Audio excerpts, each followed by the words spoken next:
प्रीति ने पूछा, ज्ञान मार्ग में प्रारब्ध का कितना महत्व है और कितना मानना चाहिए? जो ज्ञान मार्गी व्यक्ति है उसका प्रारब्ध कर्म उतना ही शक्तिशाली होता है जितना कि किसी और मार्गी का या सामान्य व्यक्ति का भी कोई अंतर नहीं होता। हाँ, ज्ञान मार्गी में थोड़े से कर्म शुद्ध होते हैं, थोड़े संस्कार अच्छे होते हैं, जिसकी वजह से वो मार्ग में आया है, नहीं तो नहीं आता। और कितना मानना चाहिए, ये मानने का तो कुछ भी है नहीं है। अगर आप प्रारब्ध है या नहीं ये मानेंगे नहीं तो भी वो अपना कार्य करेगा, तो भी उसका प्रभाव दिखाई पड़ेगा। यह मानने की बात नहीं, जानने की बात है कि मेरा प्रारब्ध क्या है। और वो जानना भी आसान है, आपको आत्ममंथन करना चाहिए। जो ज्ञान सूत्र की हमने श्रृंखला बनाई हुई वीडियो की, उसमें आत्ममंथन नाम का एक वीडियो है, वो सभी को देखना चाहिए। अगर अपना प्रारब्ध जानना चाहते हैं तो कुछ समय बिताना चाहिए आत्ममंथन में। एक दिन की बात नहीं है वो, कभी कभी एक दिन में भी दिख पड़ जाएगा, लेकिन आपको कम से कम एक आध महीना उसमें बिताना चाहिए कि यहाँ मेरा क्या है, मेरी इच्छा कौन सी है और दूसरों के द्वारा थोपी गई इच्छा कौन सी है। जब ये अलग अलग हो जाएंगे तो आपको दिखाई पड़ेगा आपका प्रारब्ध, और अब वो करना है। अगर उसमें ये दिखाई पड़ता है कि ज्ञान ही मेरा लक्ष्य है, ये बाहर से नहीं आया, ये किसी ने थोपा नहीं है, ये वो नहीं है जो मैंने मजबूरी में अपना लिया है, सबकी देखा देखी, यही वीडियो मिल गया मुझे, अब तो यही मार्ग है मेरा, इस तरह से कभी कभी वो भी हो सकता है कि प्रारब्ध में कुछ नहीं लिखा हो फिर भी आकर्षण हो जाए उस मार्ग में। लेकिन यदि आत्ममंथन के बाद आपके पास कोई विकल्प बचता नहीं है कि बस मुझे यही करना है, आध्यात्मिक मार्ग चुनना है और ऐसा मार्ग हो वैसा मार्ग हो, मुझे पूजा पाठ में रुचि नहीं है, मुझे योग वोग में रुचि नहीं, मेरी बुद्धि बहुत तेज है और इनकी बातें बहुत समझ में आती है, यही मुझे अच्छा लगता है, तो अब वही गुरु है और वही मार्ग है आत्ममंथन के बाद भी। इस तरह से सभी अपना अपना कर्म लेकर यहाँ आए हैं और उनको वही करना चाहिए और कुछ नहीं करना चाहिए अपने जीवन में। 2-3 ही बड़ी इच्छाएं होती है, बाकी सब समाज द्वारा थोपी गई हुई इच्छा होती है हमारी। जो आपकी इच्छा है उसको सबसे पहले रखना चाहिए। मेरी क्या इच्छा है जानिए, उसको पूर्ण कीजिए, उसके बाद अध्यात्म के लिए जगह खाली होगी मन में, और वहां पर जो भी ज्ञान, जो भी मार्ग आपको आकर्षित करता है उस मार्ग पर चलिए। इसको हम कहेंगे जीवन सफल हुआ। यदि आप वो कर रहे हैं जो दूसरों का दिया हुआ है, नहीं तुम्हें बड़ा होकर ये व्यापार करना है और इतने करोड़ कमाना है, ये किसी और का दिया हुआ है, आपका नहीं। अब जीवन व्यर्थ जाएगा उसमें, ऊपर से नए संस्कार और बन जाएंगे जिसको पूर्ण करते करते आप कई और जीवन हो जाएंगे, फिर आध्यात्म का नंबर नहीं आएगा इतनी जल्दी।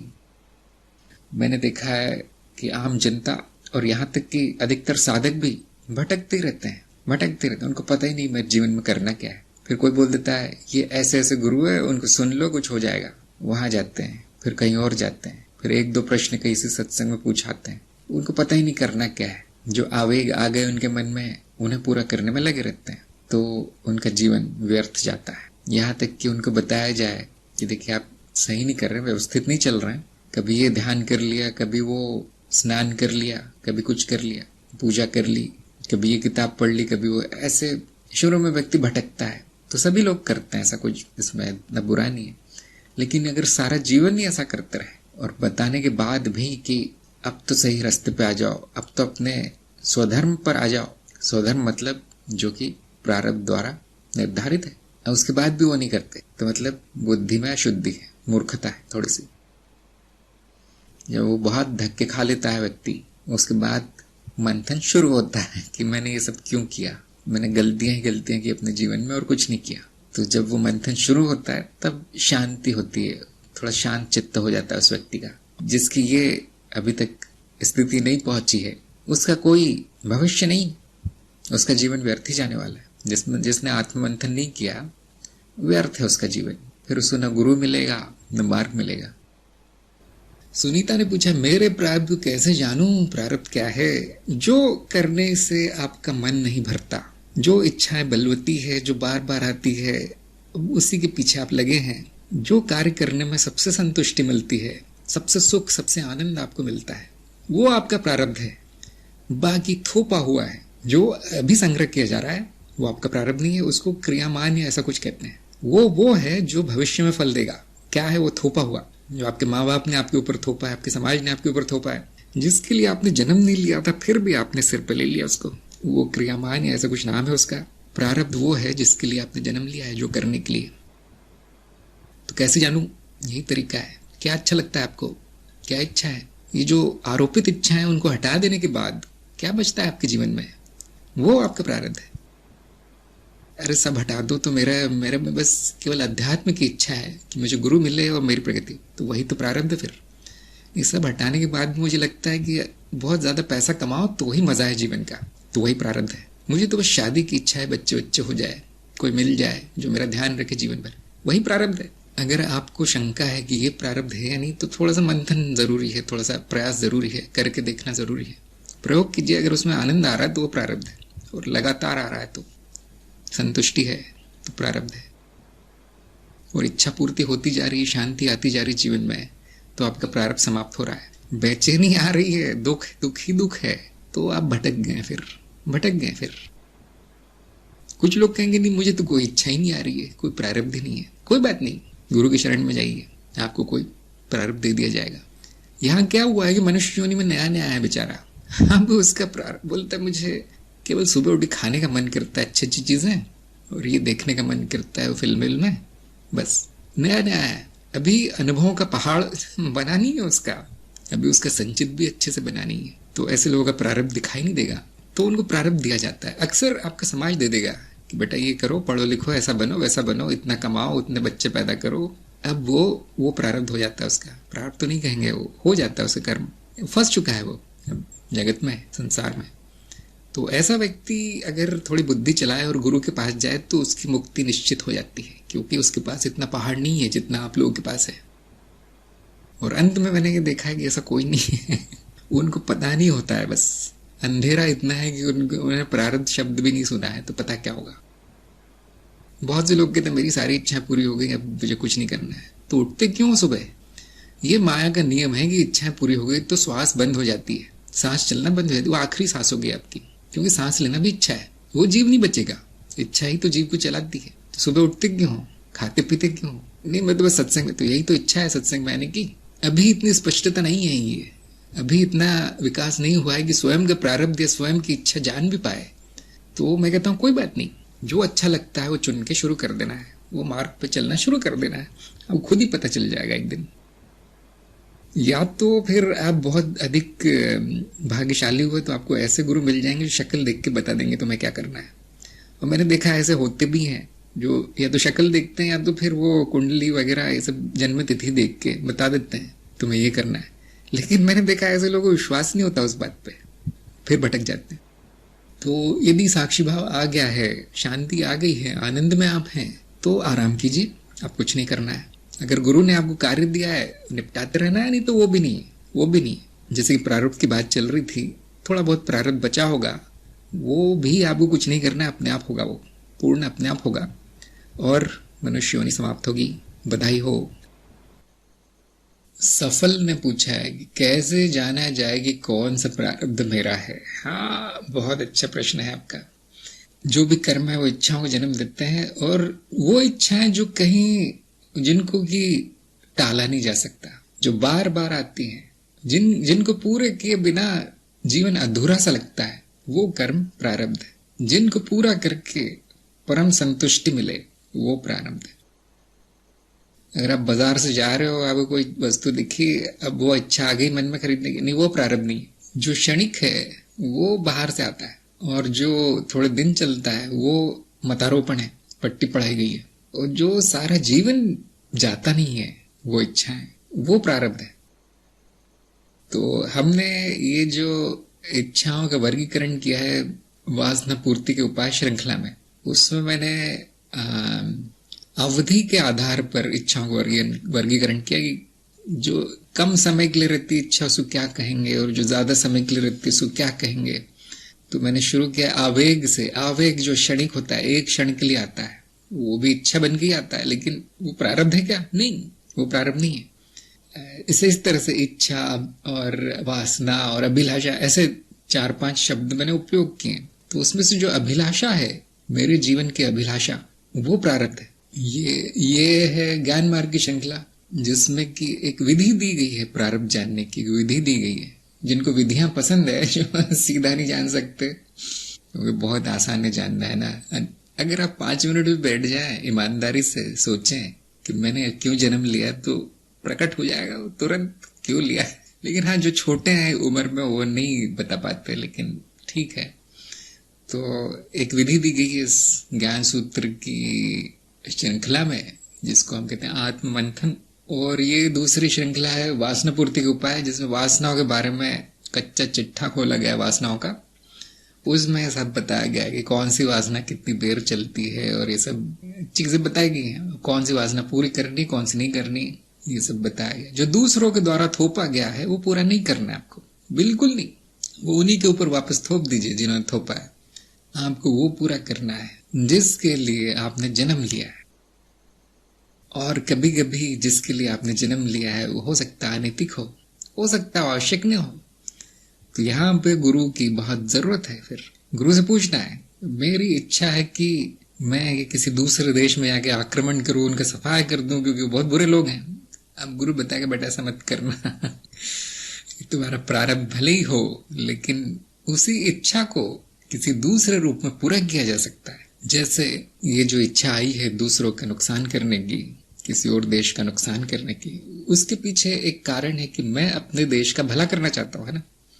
इसलिए तो उन लोगों को मैं मारना चाहता हूँ। लेकिन गुरु दिशा दिखा सकता है कि देखो, सही इच्छा जो है दूसरों को मारने की नहीं है, सही इच्छा तुम्हारे देश की रक्षा करने की है। और तुम्हारा ये धर्म है, अब तुम्हारा कर्तव्य है कि देश का उत्थान करो। तो अब उसी प्रारब्ध को सही दिशा दे दी गई। ये कैसे संभव है? गुरु द्वारा ही संभव है। वो व्यक्ति अपने प्रारब्ध से बंधा होने के कारण क्षत्रिय जाति में पैदा होगा या हथियार उठाएगा और शुरू हो जाएगा मार काट। ये आम जनता जो आध्यात्मिक नहीं है, जिनके गुरु नहीं है, उनकी कहानी है। उनको जो मिला है वो पूरी तरह से मशीन की तरह वो करते जाते हैं, उनका विकास नहीं होता। जिनके गुरु हैं, जो अध्यात्म मार्ग पर है, उनका कैसा भी प्रारब्ध हो वो सही करके उपयोग में लाया जाता है। मेरे साथ भी ऐसा किया गया 2-3 इच्छाएं मेरी थोड़ी सी टेढ़ी सी थी, उनको सही दिशा दी गई। नहीं तो बड़ा नुकसान करता है प्रारब्ध, अगर आप बिना सोचे समझे उस पर लग जाएं काम करने में। तो जो ज्ञान मार्ग पे है, जो हमारे सत्संग में है, उनको बताने की आवश्यकता नहीं कुछ। आप लोगों का प्रारब्ध है ज्ञान, आप लोगों का प्रारब्ध है ज्ञान मार्ग में आना, आत्मज्ञान प्राप्त करना और ज्ञान प्रसार करना। इसलिए आपको कुछ बताया नहीं जाता कि ये करो वो करो। हाँ, 1-2 चीजें मैंने देखी कुछ लोगों में ज्यादा होती है, थोड़ी उनको रोकना पड़ता है कि ठहरो, थोड़ा ठहरो, जरूरी नहीं है करना अभी। तो इस सफल को इससे मदद मिलेगी। प्रज्ञा ने कहा है, मान लिया जाए मैं प्रारब्ध को पता चल गया, परंतु देखा गया है कि अनुभव किया गया है कि हर चीज को पाने के बाद भी उससे अनासक्ति आ जाती है। तो ऐसे में क्या उस कर्म के पीछे भागा जाए? देखिए, अगर पहले से ये भाव आ गया है कि मुझे वो कर्म करके कुछ नहीं मिलने वाला, तो प्रारब्ध कमजोर है।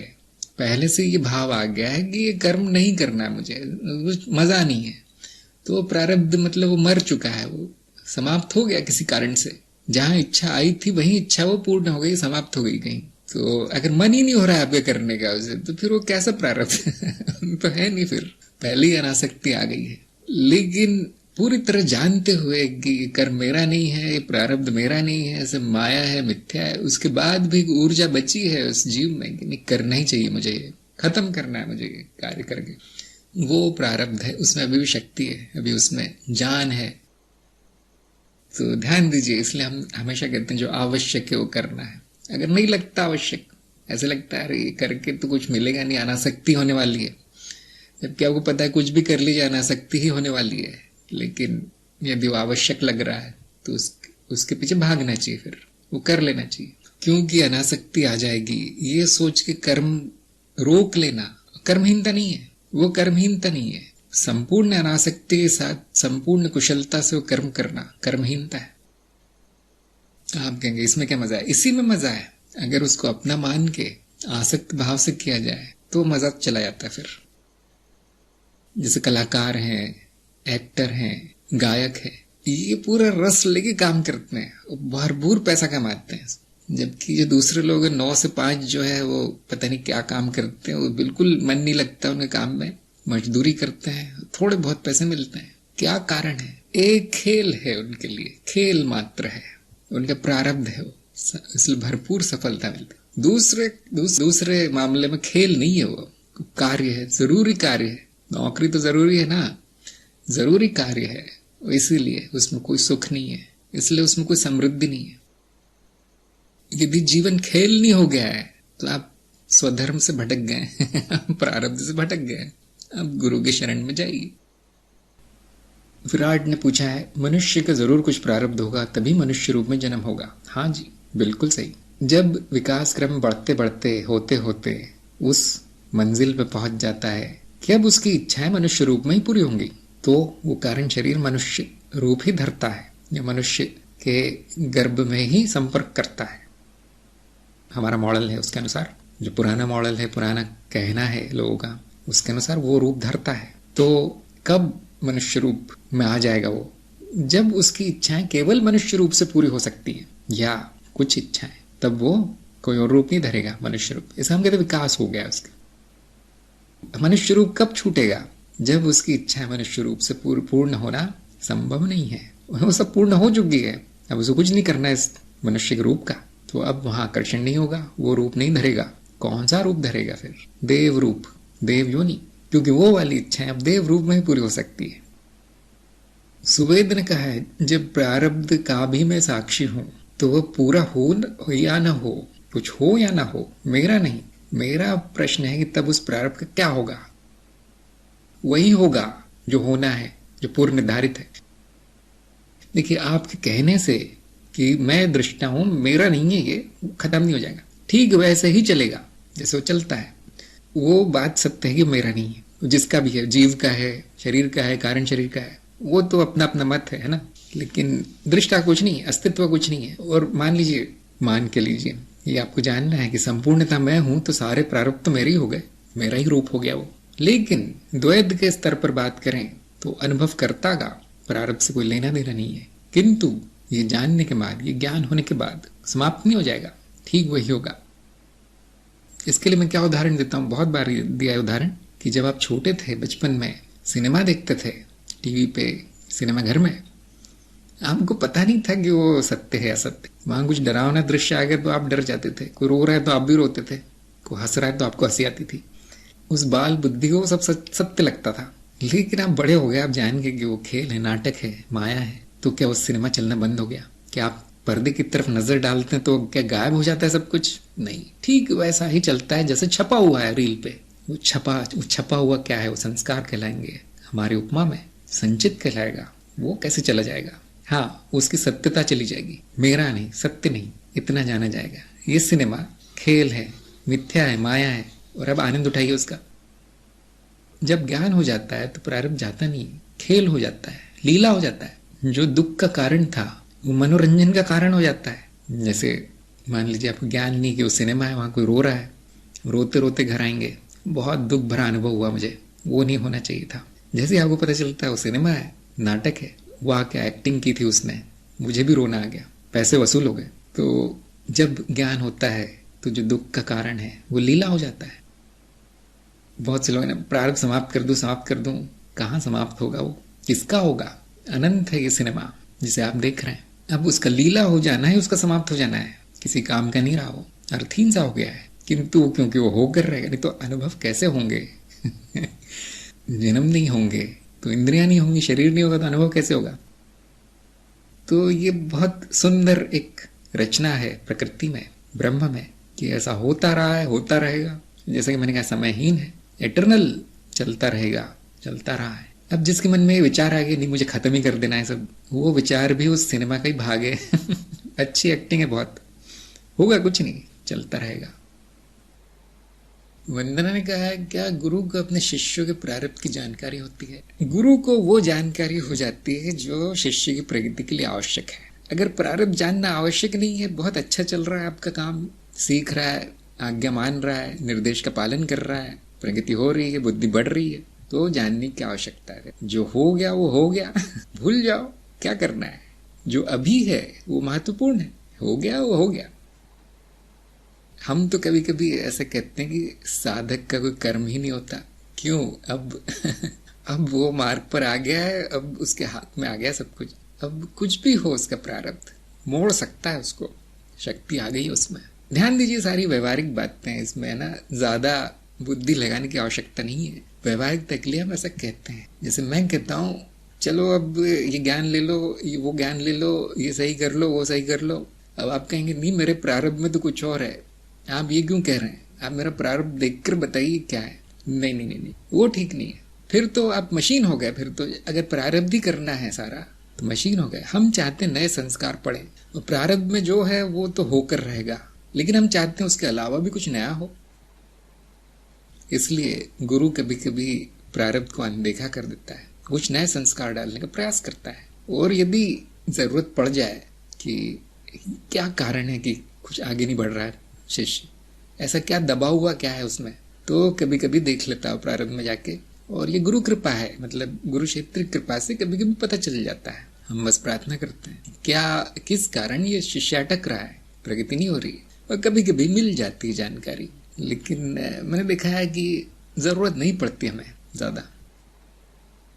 कभी कभी ऐसा होता है कि बात करते ही या उसका चेहरा देखते ही उसका सारा कच्चा चिट्ठा खुल जाता है सारा पिछले प्रारब्ध।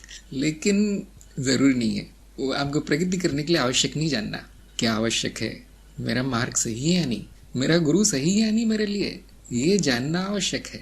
मार्ग सही है तो समर्पण आ जाएगा, उसमें रुचि आ जाएगी। गुरु सही है तो गुरु से प्रेम हो जाएगा, प्रिय हो जाएगा। फिर वो कितना भी डांटे कुछ भी करने को बोले, निष्ठा आ जाएगी, श्रद्धा आ जाएगी, समर्पण आ जाएगा। तब आप जान पाएंगे हाँ, अब प्रारब्ध छोड़ो, भविष्य का सोचो।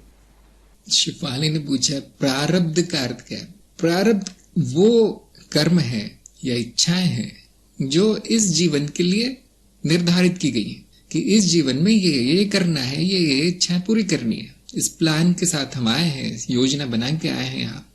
तो वैसे पूरी तरह से बात सत्य नहीं, कुछ लोग ऐसे ही चले आते हैं जो नए नए मनुष्य योनि में आए हैं। कई जन्म हो चुके मनुष्य योनि में, तो फिर निर्धारित किया जाता है कि इस जन्म में क्या करना है, उस जन्म में क्या करना है। यही निर्धारण जो है, यही योजना आपका प्रारब्ध है।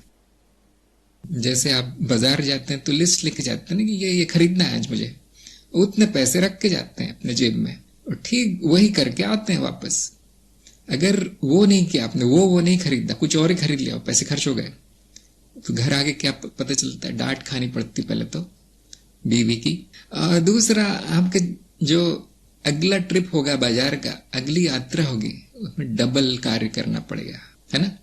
उसी तरह से यदि आप कुछ सूची बना के आते हैं इच्छाओं की, वो पूरी ना हो तो अगले जन्म में वो बहुत काम करना पड़ता है, फिर वो बर्बाद जाता है। ये जन्म बर्बाद हो गया, कुछ और ही किया आपने, और अगला जन्म कष्टकारी हो गया। फिर जब वो आगे बढ़ जाते हैं, जन्मों की जो संख्या और बढ़ जाती, फिर आपको अधिक बार जाना पड़ेगा मार्केट। ये जो पैसे की उपमा जो है वो हमारे श्वास से उपमा दी गई है। यदि आप 1000 रुपए लेके गए बाजार, उसका अर्थ है कि आप 1000 बार सांस लेने वाले हैं। उसकी उपमा इस तरह से दी गई है, सांसों से। हमारी सांसें निर्धारित है कितनी बार सांस लेने वाले हैं।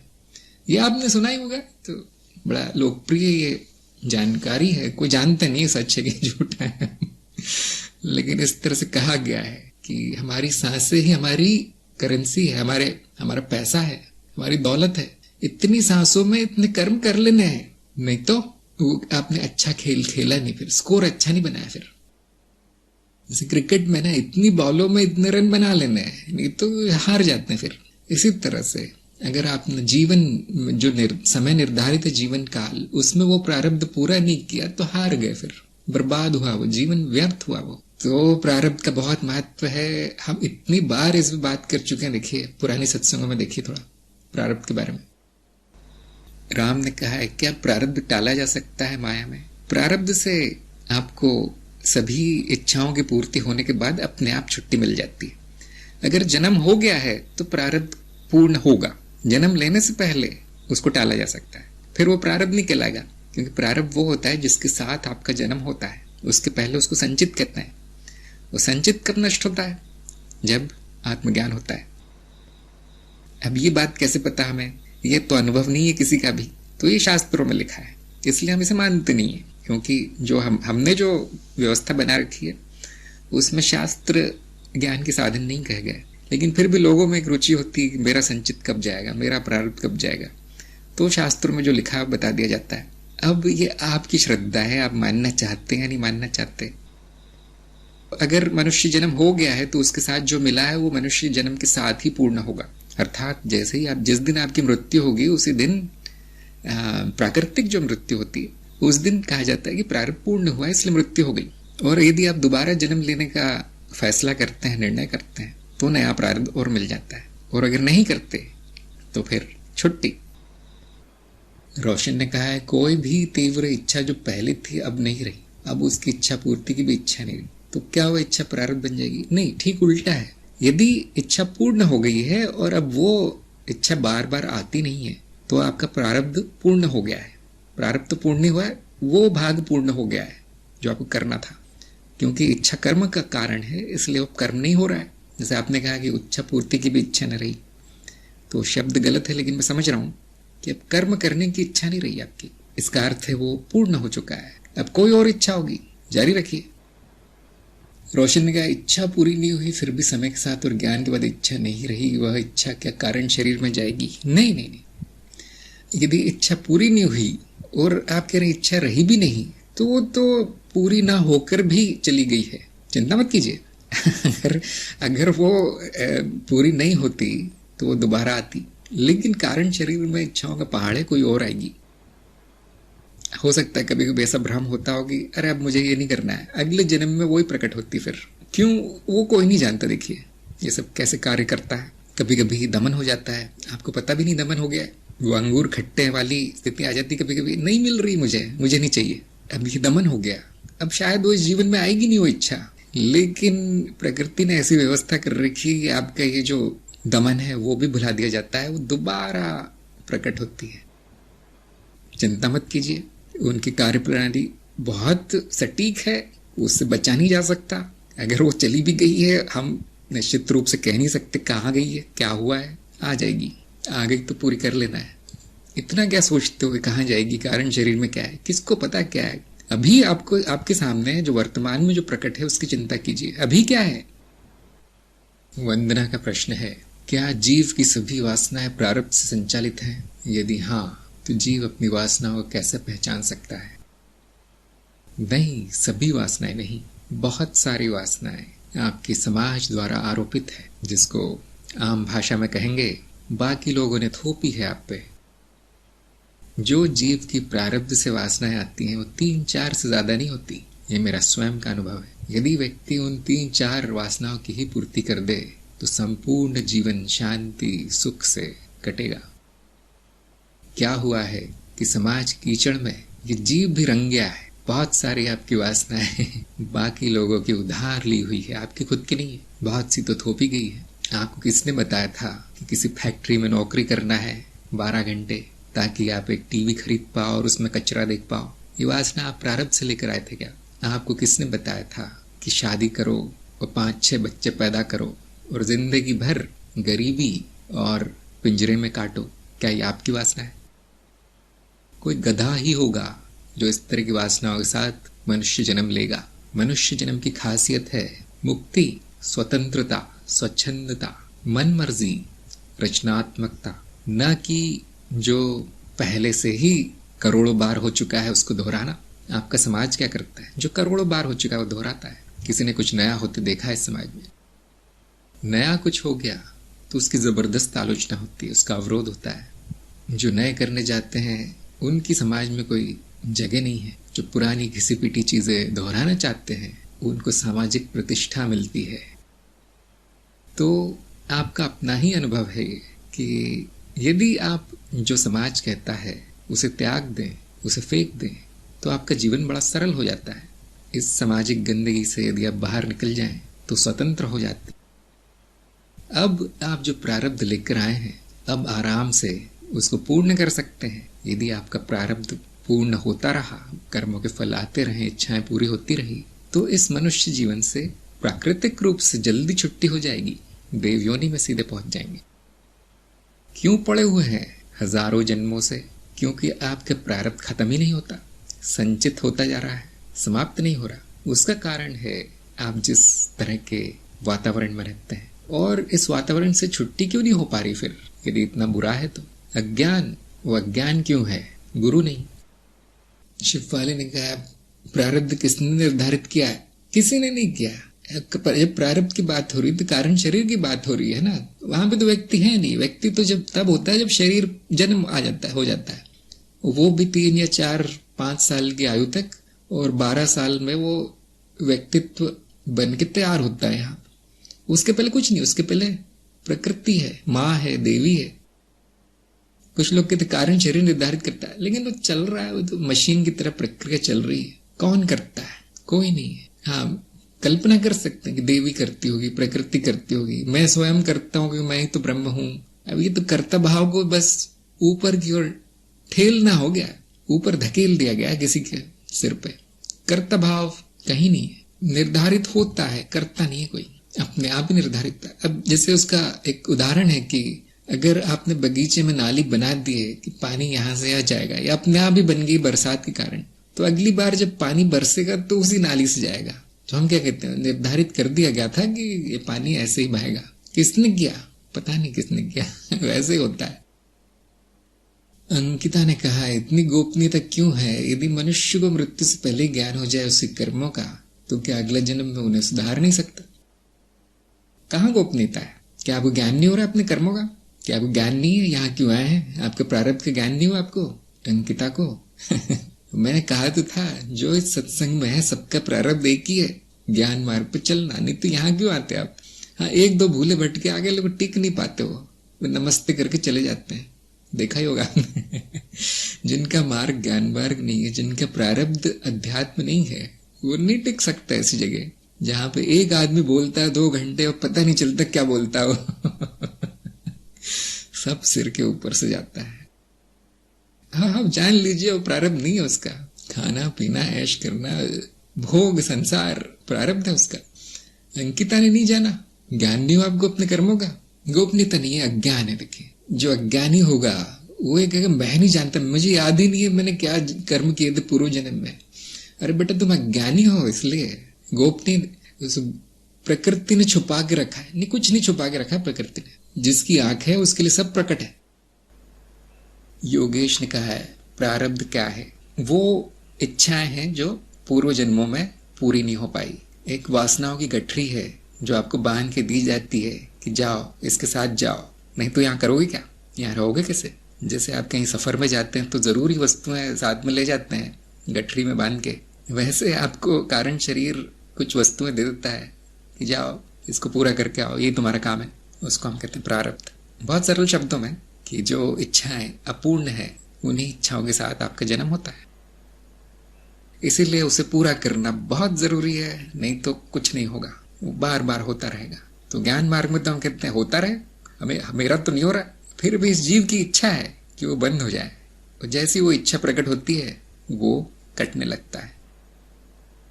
ये मुक्ति की इच्छा आना, मुमुक्षत्व आना बहुत बड़ा चमत्कार है, क्योंकि अब वो नदी उल्टी बह रही है, उल्टी गंगा बहने लगती है।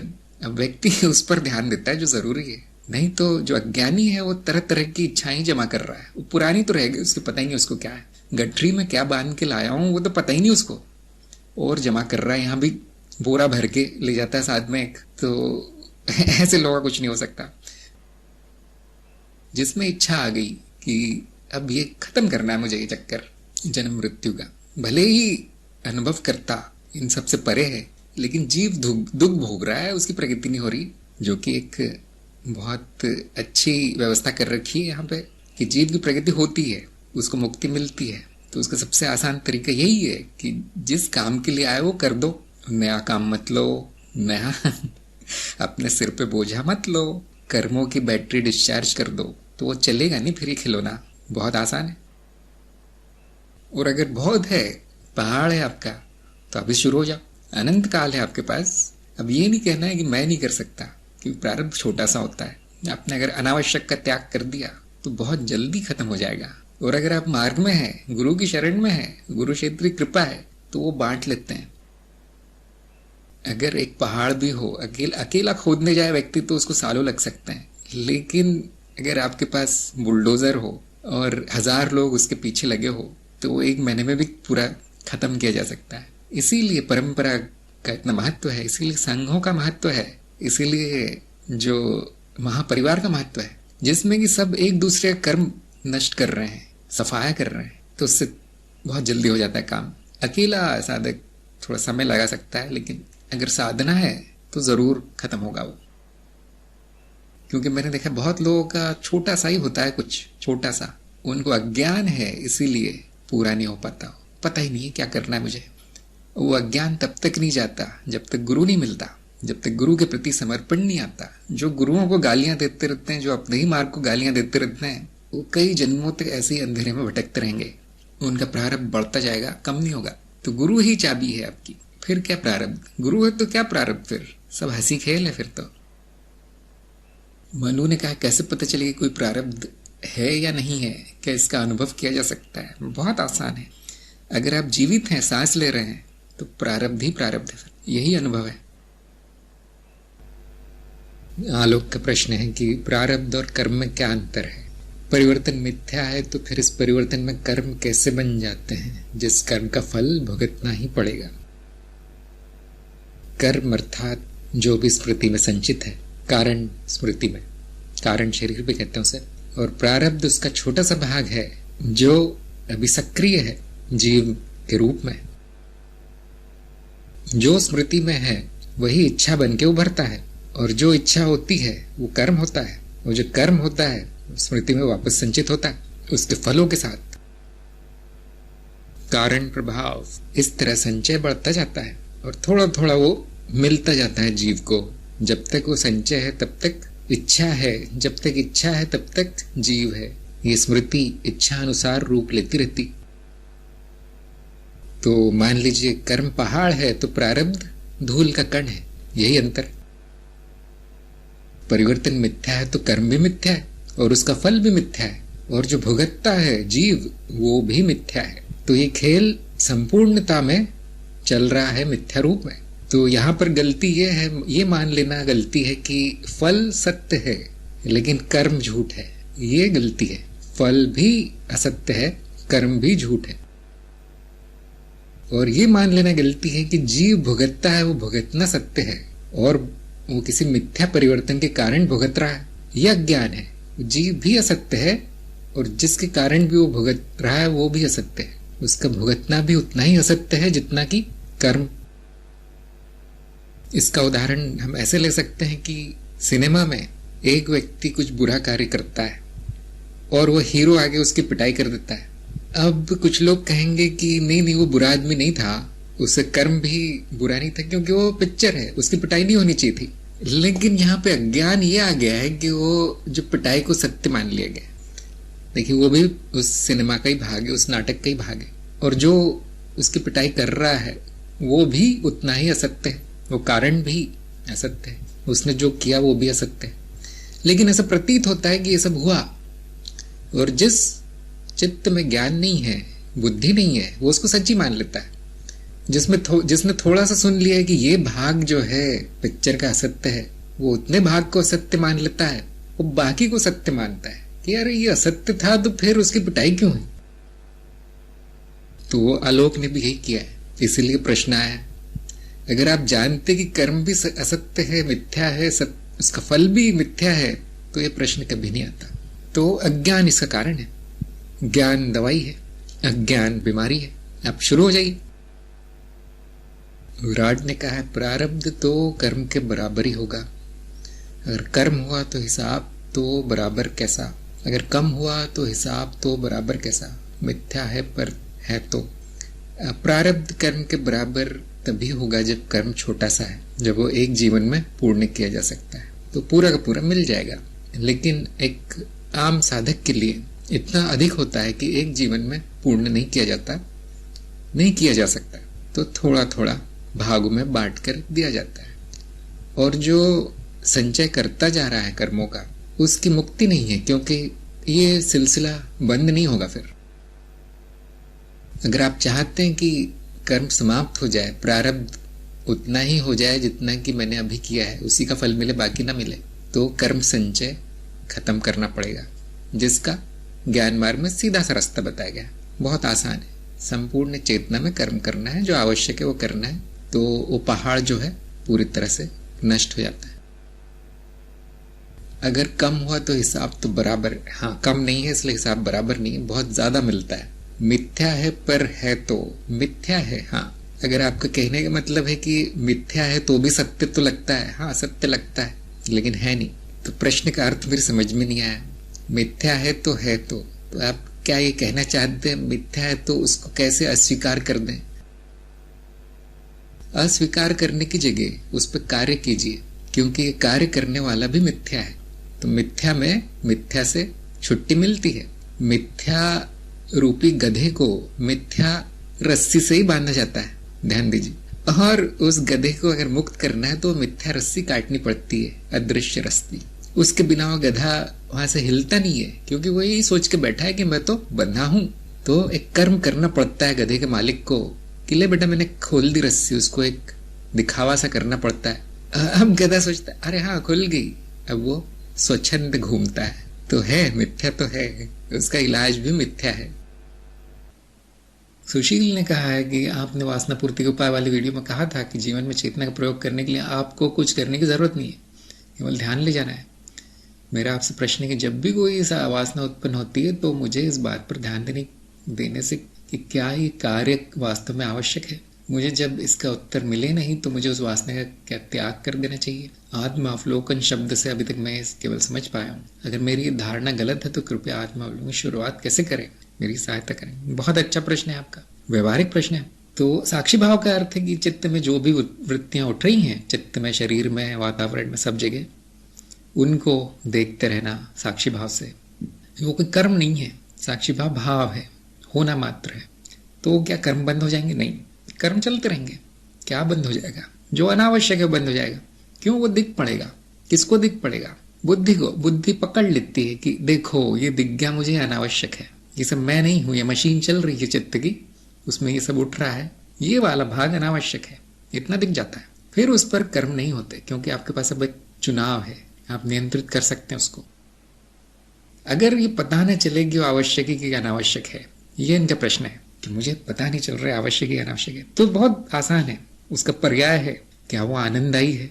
क्या वो कर्म करने से आनंद मिलेगा, सुख मिलेगा मुझको और दूसरों को? इतना तो समझ में आ जाएगा। आवश्यकता इतना जल्दी समझ में नहीं आता, मैं जानता हूँ, जो नए नए हैं, मेरे लिए क्या आवश्यक है बहुत कम लोगों को समझ में आएगा। तो सुख है क्या उसमें? आनंद है क्या? परोपकार है क्या? ऐसा तो सुख नहीं मिल रहा जो मुझे ही मिल रहा है, बाकी लोगों को दुख मिल रहा है ना? आनंद ये सुख ऐसा भी तो हो सकता है कि बाकी लोग गए भाड़ में, मुझे चाहिए नहीं। सुख अर्थात सबका सुख, आनंद अर्थात सबका आनंद, क्योंकि सब मैं ही हूं।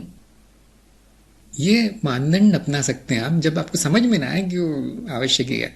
अगर मुझे संगीत सुनने की इच्छा आ गई मेरे मन में, क्या वो आवश्यक है, क्या वो अनावश्यक है? यहाँ पे बुद्धि न चलेगी नहीं, यहाँ भावना, क्या वो अच्छा है, क्या वो आनंददायी है, क्या वो सुखपूर्ण है? संगीत सुनना, गाने सुनना, गाने गाना, नाचना, कला या अच्छा खाना खाना, ये सब इनका निर्णय है। अब बुद्धि द्वारा नहीं होगा, भावना द्वारा होगा। तो जब बुद्धि कह दे कि ये कुछ भी हो सकता है, आवश्यक तो लग नहीं रहा लेकिन अनावश्यक भी नहीं लग रहा, इससे कोई नुकसान भी नहीं हो रहा, तो भावना क्या कहती है? आनंद है तो कर लो। यहाँ हम किस लिए आए हैं? मनुष्य रूप में किस लिए आए हैं? सुख और मुक्ति। अगर वो इच्छा, वो वासना सुख और मुक्ति प्रदान कर रही है तो हो जाना चाहिए, और आप देखेंगे वही होगा, वो हो जाएगा। अगर वो आवश्यक है तो हो जाएगा, अगर वो आनंददायी है तो उसको रोकने का कोई अर्थ नहीं रहेगा।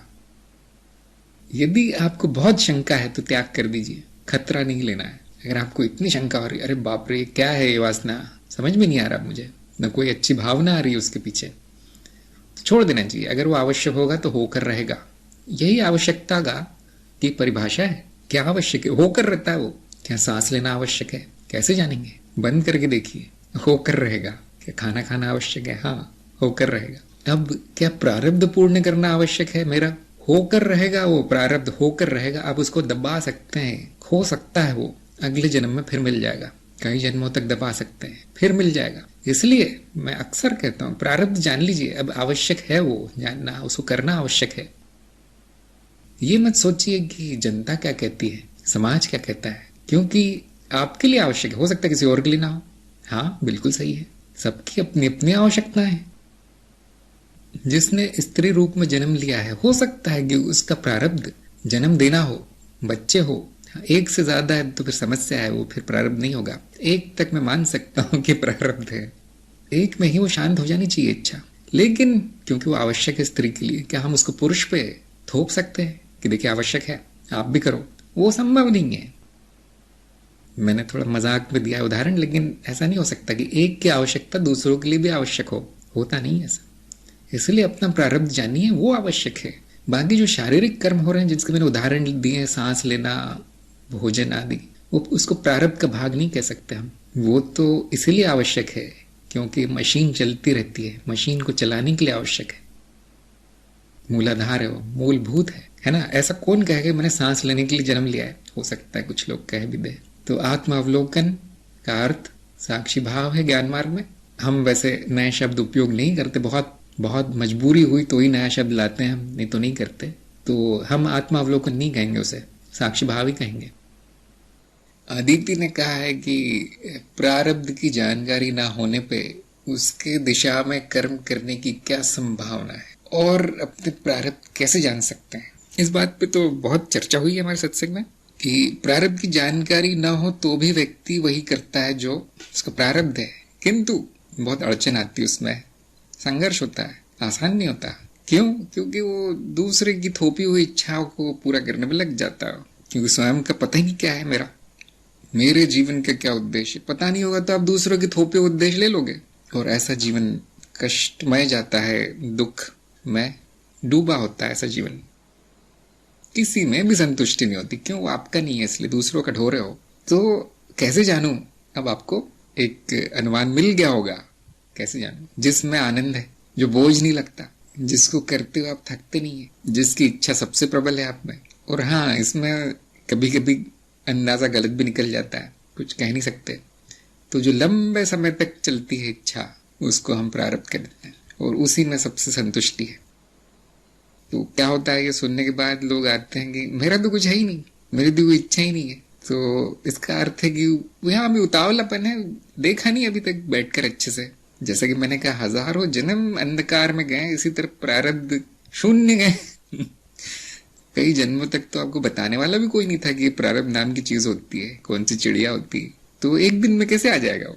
तो इसलिए मैं एक वीडियो बनाया था ज्ञान सूत्र में, आप देख सकते हैं, आत्म मंथन नाम से वीडियो है। उसमें कुछ तरीके दिए गए हैं जिनको याद ही नहीं आ रहा मैंने क्यों जन्म लिया है, जीवन का लक्ष्य क्या है, वो तक भुला चुके हैं वो। तो उनके लिए आत्ममंथन का है कि सच में मुझे क्या करना है अपने जीवन में, कहाँ सबसे ज्यादा संतुष्टि मुझे मिलेगी? क्या भौतिकता में, क्या भावना में, क्या संबंध में, या कुछ और है मेरा? क्या कला विज्ञान है, क्या सामाजिक प्रतिष्ठा है, क्या रूप सुंदरता है, या अध्यात्म है? एक बात तो मुझे देखने को मिलती है कि जो यहाँ तक आ गया, जो बोधिवार्ता तक आ गया, उनके प्रारब्ध में अध्यात्म लिखा है, नहीं तो आते नहीं कभी। जो झोली फैला के आया है यहाँ पे, उनके प्रारब्ध में अध्यात्म लिखा है, इतना तो पक्का हो जाता है। क्योंकि देखिए, आपको किसी ने मजबूर नहीं किया, आपको किसी ने प्रलोभन नहीं दिया, हमने कोई विज्ञापन बाजी नहीं की, आप खिंचे आ गए बस। तो इसका अर्थ है वो आपका है। तो यहीं से शुरू करना है, आप जहां पर है वहीं से शुरू करना है। इसमें आनंद न मिले, इसमें संतुष्टि न मिले अध्यात्म में, तो कुछ और होगा, सब अच्छा है। कभी कभी ऐसा होता है कि हमें अपना प्रारब्ध नहीं पता चलता, लेकिन किसी और को पता चलता है जो आपको अच्छे से जानता हो, जो आपके साथ रहा हो सकता है आपके माँ बाप हो, संबंधी हो, जो भी है, दोस्त हो। कभी कभी वो बता देते हैं तुमको क्या करना चाहिए, ये जो तुम कर रहे हो बेकार है, तो छोड़ दो। एक और बात मैं बताना चाहता हूँ कि ऐसे भी मामले हैं, सच में ऐसे मामले हैं जिनका कोई प्रारब्ध है नहीं, वो नहीं ढूंढ पाते। वो कौन है? जो नए नए आए मनुष्य योनि में, बस आ गए वो। अब उनके जीवन में क्या कर्म होंगे, पूरी तरह माया तय करती है, मनुष्य नहीं। तो जब सब आत्ममंथन आदि आदि करने के बाद भी पता नहीं चले कहाँ है मेरा प्रारब्ध, तो गुरु से पूछना चाहिए कि मुझे क्या करना है। सही मार्ग आपको बताया जाएगा, प्रारब्ध दे दिया जाएगा। फिर कम से कम आप वो नहीं ले लोगे जो समाज ने थोपा है, कम से कम उतना बचाया जा सकता है साधक को। अगर उसको स्वयं का नहीं पता अपने जीवन में क्या करना है, तो उसको एक लक्ष्य दिया जा सकता है। तो ढूंढिए, आराम से ढूंढिए, 2-3 महीने लगाइए, कोई जल्दी नहीं है। ना मिले तो जिस पर भी आपको विश्वास है कि यहाँ मेरा हित है, उससे पूछ लेना चाहिए। माधुरी का प्रश्न है, जिन परिस्थितियों पर चित्त अटका होता था उन पर अब ध्यान नहीं जाता, क्या अभी यही मेरा प्रारब्ध है? नहीं, अभी ये खाना पूर्ति है, फॉर्मेलिटी। आपको अपना प्रारब्ध मिल गया है, आपका प्रारब्ध पूर्ण है। अब शांति आनंद में जीवन बिताइए। जिसके लिए आए थे वो पूर्ण हो गया है, अब नहीं ढूंढना है प्रारब्ध क्या। जिनको हम कर्तव्य कहते हैं, जिनको कर्म बंधन कहते हैं, वो प्रारब्ध की श्रेणी में नहीं आता, वो बंधनों की, मजबूरी की श्रेणी में आता है, बंधनों की। तो इस बात मनन कीजिए। इस बारे में कई बार बोला जा चुका है सत्संग में कि जैसे बहुत से लोग बोलते ना, परिवार की सेवा करना, देश की सेवा, समाज की सेवा करना, यही मेरा प्रारब्ध है। अब उसने कर्म बंधनों को प्रारब्ध मान लिया है। प्रारब्ध इनसे छूटना है आपका, इसलिए दिया गया है। वो कर्मों का भार खपाने के लिए दिया गया है, पड़े रहने के लिए नहीं। लेकिन मैं जानता हूँ साधुओं की भी बस की बात नहीं है ये सब समझना। गुरु होना आवश्यक है। ऐसा गुरु नहीं जिसको कि 100 रुपए दो और वो बता दे प्रारब्ध क्या है, वो गुरु नहीं है। गुरु के साथ कई वर्षों तक सानिध्य में रहना पड़ता है, तब गुरु को थोड़ा बहुत पता चलता है आपके बारे में कि ये कर्म जो है वो बंधनों के कारण हो रहे हैं, यस प्रारब्ध है। तो फिर गुरु को सब कुछ पता चल जाता है, संचित भी पता चल जाता है। वैसे तो आपका विकास हो ही रहा है, लेकिन गुरु के कारण बहुत तेज हो जाएगा। वो भी जिसको आपने गुरु माना है। क्योंकि लोग मैंने देखा गुरु मान लेते हैं लेकिन कुछ बताते नहीं फिर वो, हाँ सब ठीक चल रहा है, आप मुझे बस ये मंत्र बता दीजिए, बाकी तो मैं ही कर रहा हूँ। तो इसीलिए गुरु शिष्य का जो संबंध है वो एक तरह का निजी संबंध होता है। लेकिन ज्ञान मार्ग में एक बहुत अच्छी बात है कि आपको ये सब चिंता ही नहीं करनी, मेरा प्रारब्ध क्या है, वो तो कभी न कभी सामने आ ही जाएगा। कैसे? अभी आप में इतनी चेतना नहीं है कि मेरे मन में क्या चल रहा है, मेरे शरीर में क्या चल रहा है उसको देख भी सकूं, वो शोर चल रहा है बस। लेकिन चेतना के साथ पता चलने लगता है कि कौन सा कर्म संतुष्टि देता है, शांति आनंद देता है, कौन सा नहीं। कौन से विचार प्रारब्ध से आ रहे हैं, कारण शरीर से आ रहे हैं, कौन से समाज से। ये कब पता चलता है? जब इतनी सघन चेतना हो, इतनी तेज हो, प्रकाश हो, सारी वृत्तियां दिख जाए। और बुद्धि भी तेज चाहिए कि ये कर्म करने से शायद मुझे कुछ मिले, ये नहीं मिले, ये बुद्धि निर्णय लेती, विवेक। तो इतना ही करना है, उसके बाद जो निर्धारित है वो हो जाएगा। अगर वो कर्म बंधनों के कारण हो रहा है कोई बात नहीं, सब ठीक है। फिर ऐसा होगा कुछ कि वो कर्म बंधन टूट जाएंगे। आपकी क्या इच्छा है कि वो पड़े रहे, अभी चले नहीं, जबकि ज्ञान होने के बाद सब टूटने लगता है। और फिर वो व्यक्ति सोचता है नहीं मेरा प्रारब्ध तो ऐसा था वैसा था, ये व्यक्ति के साथ जीवन बिताना मेरा प्रारब्ध था, वो तो छोड़ के भाग गया, तो मतलब मेरी साधना में गड़बड़ है।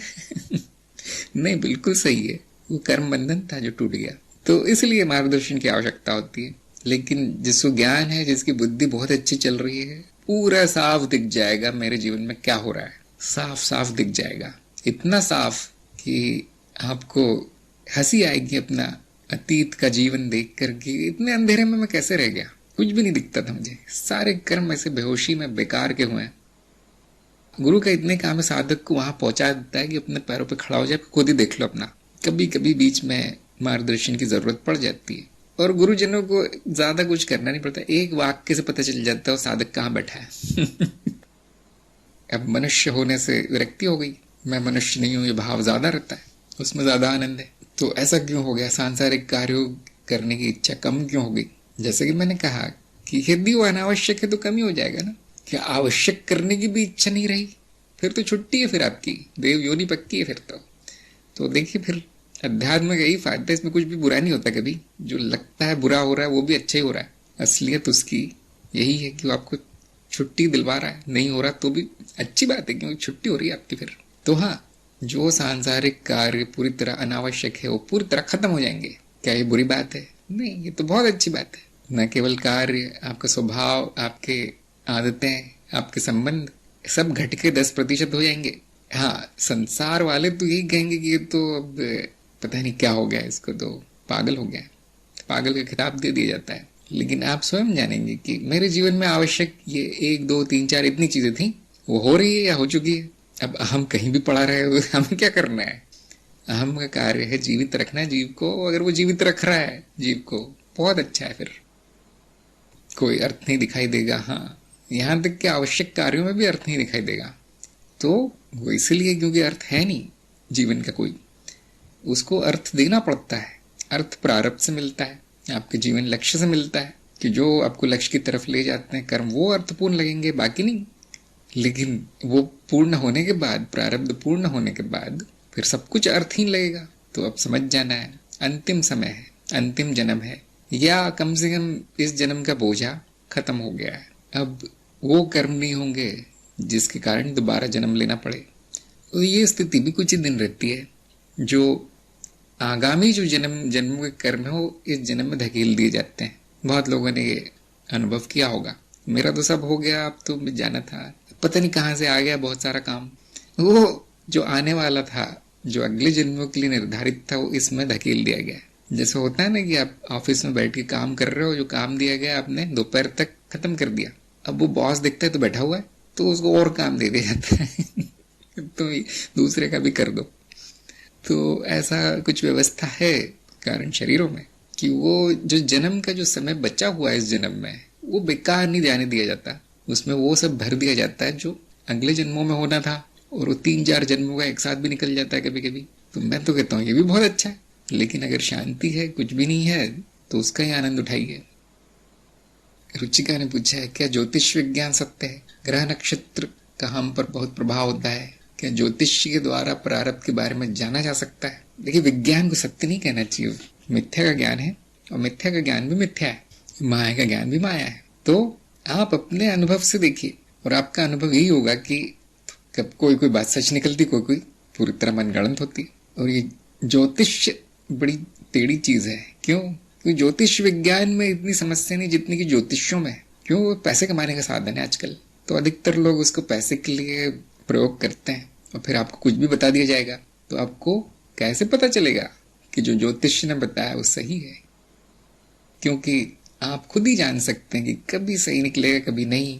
और जब सही निकलेगा तो मन में शंका रह जाती है, संयोगवश तो नहीं निकल गया कहीं सही। एक आध ज्योतिष आपको ऐसा मिल जाएगा जो कि 100% सही बोलता है। सत्य नहीं कहेंगे उसे, लेकिन हाँ, उसमें वो सिद्धि है, उसमें वो कला है। और अक्सर ऐसे लोग पैसे नहीं लेते, और ऐसे लोग बताते भी नहीं किसी को, न प्रारब्ध बताते, न भविष्य, न भूतकाल, कुछ नहीं बताते। जिसके पास सिद्धि है वो उसका प्रयोग नहीं करता, और जिसके पास नहीं है वो लोगों को बेवकूफ बनाता है पैसे के लिए। अब आप अपनी बुद्धि विवेक से फैसला लीजिए कि आत्म मंथन सही मार्ग है या ज्योतिष सही मार्ग है। ये ज्योतिष के पास वो जाएगा जो नहीं करना चाहेगा अपना मंथन बैठकर। वो मेहनत पे काम लगता है उनको।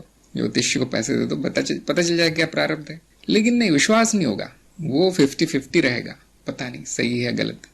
लेकिन जो आपके मन ने कहा है उस पे शंका नहीं होगी कभी, उस पे विश्वास होगा। मेरा मन क्या कहता है कि यही प्रारब्ध है मेरा, ये मंथन से पता चलता है, वहां पे शंका नहीं रहती। अगर तंत्र मंत्र ज्योतिष या तीर्थ यात्रा से प्रारब्ध पता चलता तो मैं वहां सबसे पहले मैं यही करता कि ये लो पता, ये फोन नंबर है, यहाँ जाके प्रारब्ध पता कर लो सब लोग।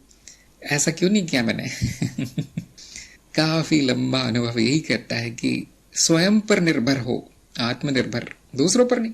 खासतौर से इस तरह के व्यवसाय पर जो पैसों के लिए किया जा रहा है, उन लोगों पर निर्भर होना बुद्धिमानी नहीं है। आत्मनिर्भर बनिए, या अपना कच्चा चिट्ठा लिखकर भेज दीजिए गुरु को, प्रारब्ध पता चल जाएगा या एक और तरीका है जो कि वीडियो में नहीं बताया गया, शायद बताया था। प्रार्थना कर लीजिए कि मैं नहीं जानती मेरा प्रारब्ध क्या है, और मेरे गुरु भी नहीं बताते मुझे क्या है। प्रार्थना कीजिए, सही समय पर आपको ज्ञान हो जाएगा। लेकिन कोई भी बुद्धिमान व्यक्ति लग जाएगा उसके पीछे। जिस दिन पता चलता है कि ये प्रारब्ध क्या है, चीज क्या है, कि ऐसी भी कोई चीज होती है जो जीवन निर्धारित कर रही है मेरा, अब क्या उसका महत्व नहीं होगा? जो मेरा जीवन निर्धारित कर रहा है, क्या उसको महत्व नहीं देंगे आप? क्या उसके लिए भी ज्योतिष के पास जाएंगे, या इधर उधर से सुन के निर्धारित करेंगे मेरा प्रारब्ध क्या है? नहीं। जिस दिन आपको महत्व पता चलेगा कि क्या है जो मेरा जीवन चला रहा है, वो जानने में आप दिन रात एक कर देंगे। इस बात पे मनन कीजिए। मोहन ने कहा है कि मेरा ऐसा मत है कि ज्ञान होने के बाद किसी भी तरह की चिंता करना व्यर्थ है, क्योंकि यही तो ज्ञान हुआ कि मेरे हाथ में कुछ नहीं। फिर प्रारब्ध पूरा हो या ना हो, फिर चिंता क्यों? देखिए, आप कितनी भी चिंता कर ले, प्रारब्ध पूरा नहीं होगा। आप ऐसा क्यों मान के चल रहे हैं कि प्रारब्ध का अर्थ है कि चिंता करना? ऐसा तो नहीं कहा है किसी ने। हर बुद्धिमान व्यक्ति जानना चाहता है कि वो यहाँ पर क्यों आया है, जन्म क्यों लिया है, और फिर पूरी चेतना में उसको पूर्ण करने में लग जाता है। क्यों? क्योंकि कोई नहीं चाहता कि दोबारा आना पड़े यहाँ, कोई नहीं चाहता। लेकिन क्या वो ज्ञान होने के बाद व्यक्ति चिंता करता रहता है या चिंता छोड़ देता है? नहीं, वो तो मूर्खता है। चिंता करना भी मूर्खता है और चिंता छोड़ देना कि जो होगा वो भी मूर्खता है। बुद्धिमानी क्या है कि जान लो मैं क्यों आया हूं यहाँ पे, उसको पूर्ण कर लो, काम खत्म कर दो, मत आओ यहाँ कभी, और उसको आनंद में करो, चिंता में नहीं, डर के नहीं। क्या मेरे हाथ में कुछ नहीं है? हाँ, यही ज्ञान होगा। लेकिन क्या कर्म बंद हो जाता है? क्योंकि कर्म ना करना भी मेरे हाथ में नहीं है। कुछ ना करना भी एक कर्म है, क्योंकि निर्णय लिया गया यहाँ पे कि मैं ये करूंगा कि यहाँ बैठा रहूंगा, प्रारब्ध पूरा नहीं करूंगा। तो क्या आप ये कहना चाहते हैं ये आपके हाथ में है? जैसा कि आपने कहा है कि कर्म करना, प्रारब्ध को पूर्ण करना मेरे हाथ में नहीं है, तो चिंता क्यों करूं? लेकिन उसको ना पूर्ण करना भी आपके हाथ में नहीं है। ज्ञान यही होता है कि वो पूर्ण होके रहता है, और अगर उसमें प्रयास किया जाए तो जल्दी हो जाता है। उसको छोड़ दो तो भी पूर्ण होगा, लेकिन 5-6 जन्म और हो जाएंगे आपके। अब बुद्धिमानी कहाँ पर है, इस बात पे विचार कीजिए। मौन ने कहा अगर ज्ञान में स्थित हो तो बेपरवाह होगा, निश्चिंत होगा, बेपरवाह नहीं कहते। जैसे आपका घर परिवार होगा, सब कुछ होगा, कार्य होगा, तो क्या ज्ञान होने के बाद क्या उनकी देखभाल करना आपने बंद कर दिया? नहीं, अब तो और अच्छे से हो रही होगी। हाँ, विरक्ति में हो रही होगी, उसमें अब संघर्ष नहीं होगा, उसमें अब एक बोझ का भाव से नहीं हो रहा होगा वो, अब वो कुशलता से, सुंदरता से हो रहा होगा। तो मौन में बहुत अज्ञान है अभी। अगर ज्ञान के बाद व्यक्ति बेपरवाह हो गया तो कौन सा ज्ञान हुआ फिर? अभी भी वही है, वैसा ही है, मूड है, और उसको प्रारब्ध पूर्ण करने की चिंता हो रही है तो भी कोई ज्ञान नहीं हुआ। चिंता का नाश और मूर्खता का नाश ज्ञान है। यद्यप ने कहा मेरी क्या इच्छा थी जिसके कारण मेरा जन्म हुआ, ये कैसे पता चलेगा? हाँ, काफी अच्छा प्रश्न है आपका, बहुत लोग पूछते हैं। तो ये वो इच्छा है जो जाती नहीं है, इसको मैंने नाम लिया अभिलाषा। मैंने इसको एक नाम ही दे दिया है कि इच्छा कई समानार्थी शब्द जैसे वासना और आशा, उम्मीद, वैसे मैंने अभिलाषा नाम दे दिया। आपकी अभिलाषा क्या है? वो जो जाती नहीं है, वही बार बार आता है, वही बार बार आता है, चाहे आप कुछ भी कर लें। तो एक जो वीडियो है ज्ञान सूत्र में जिसका नाम है आत्ममंथन, मैं आपको उसी कड़ी देता हूँ। आत्ममंथन के वीडियो में विधि बताई गई है कि अपना प्रारब्ध कैसे जाने, या अपने जीवन के लक्ष्य कैसे जाने, अपनी सबसे बड़ी इच्छा कैसे जाने। तो ये पूरी श्रृंखला ही देख लीजिए, ज्ञान सूत्र की पूरी श्रृंखला देख लीजिए, तभी उसमें समझ में आएगा आत्ममंथन में क्या कहा गया है। तो मैं जानता हूं यहाँ जो सत्संग में लोग बैठे हैं उनकी क्या इच्छा है मैं जानता हूं, उनसे अध्यात्म नहीं छूटता। कहीं भी चले जाए, दुनिया किसी भी कोने में चले जाए, कितनी बड़ी विपत्ति आ जाए, उनमें उनकी एक ही इच्छा होती है, वो है आध्यात्मिक प्रगति। उसीलिए उनका जन्म हुआ है। ये मैं बहुत स्पष्ट रूप से देख सकता हूँ, सभी लोगों में दिखाई पड़ता है। हाँ, जो सांसारिक लोग हैं उनकी क्या इच्छा है तो भगवान जाने। कुछ लोग कला के लिए जन्म लेते हैं, कला की साधना करनी है।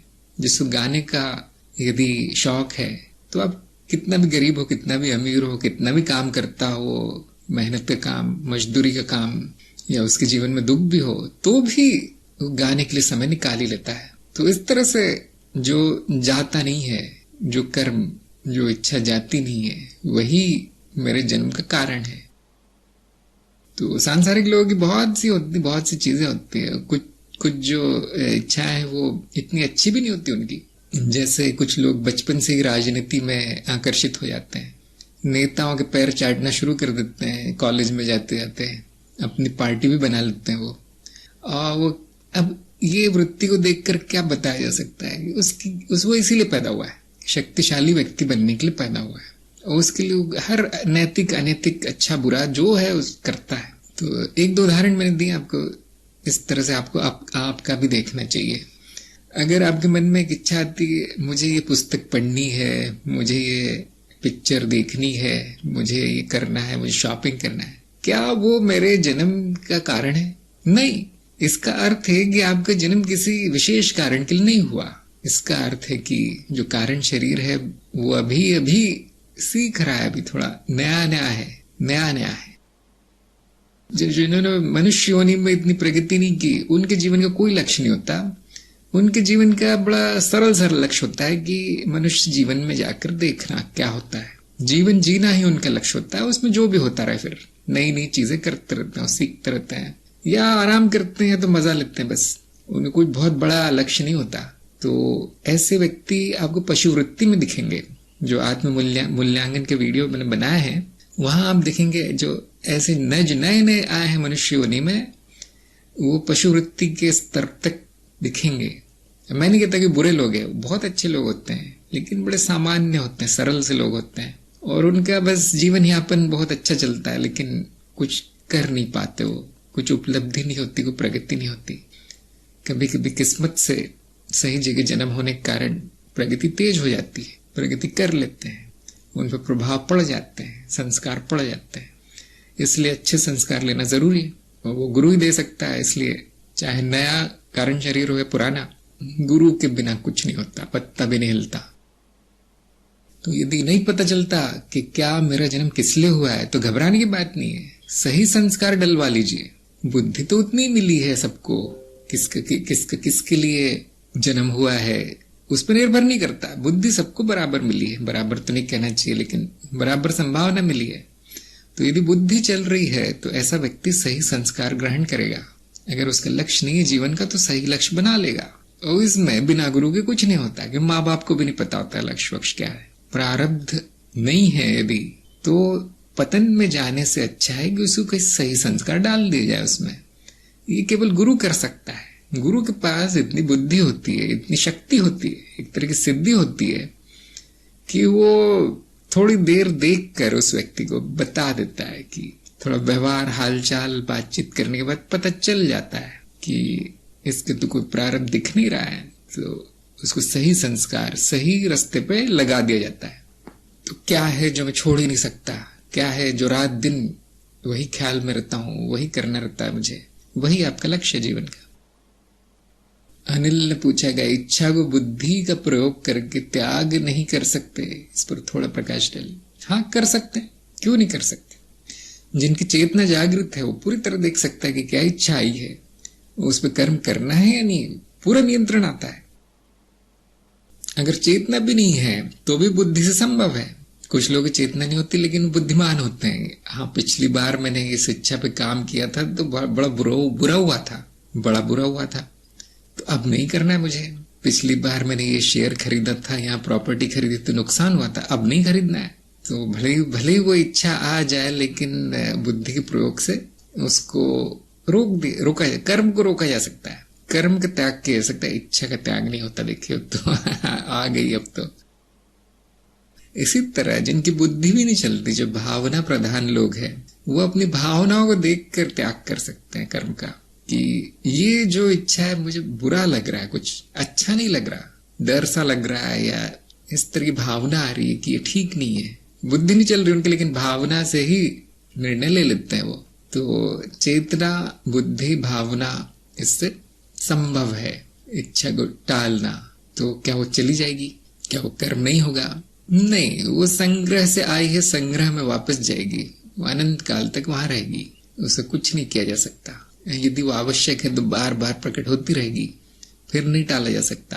फिर आपका जीवन ही उस इच्छा पे चल रहा है, उस इच्छा की पृष्ठभूमि में आपका जीवन चल रहा है, तो अब वो उसको पूरा करना ही चाहिए ना। फिर भावना कुछ भी कहे, बुद्धि कुछ भी कहे, चेतना कुछ भी कहे, ये ऐसा मामला हम कहते हैं इच्छा दमन। अगर एक छोटी मोटी इच्छा है वो पूरी नहीं हो रही, छूट भी गई, कोई बात नहीं होती, कहीं न कहीं विश्व चित्त में जाके लुप्त हो जाएगी, वो कहीं और प्रकट हो जाएगी, हमें क्या करना।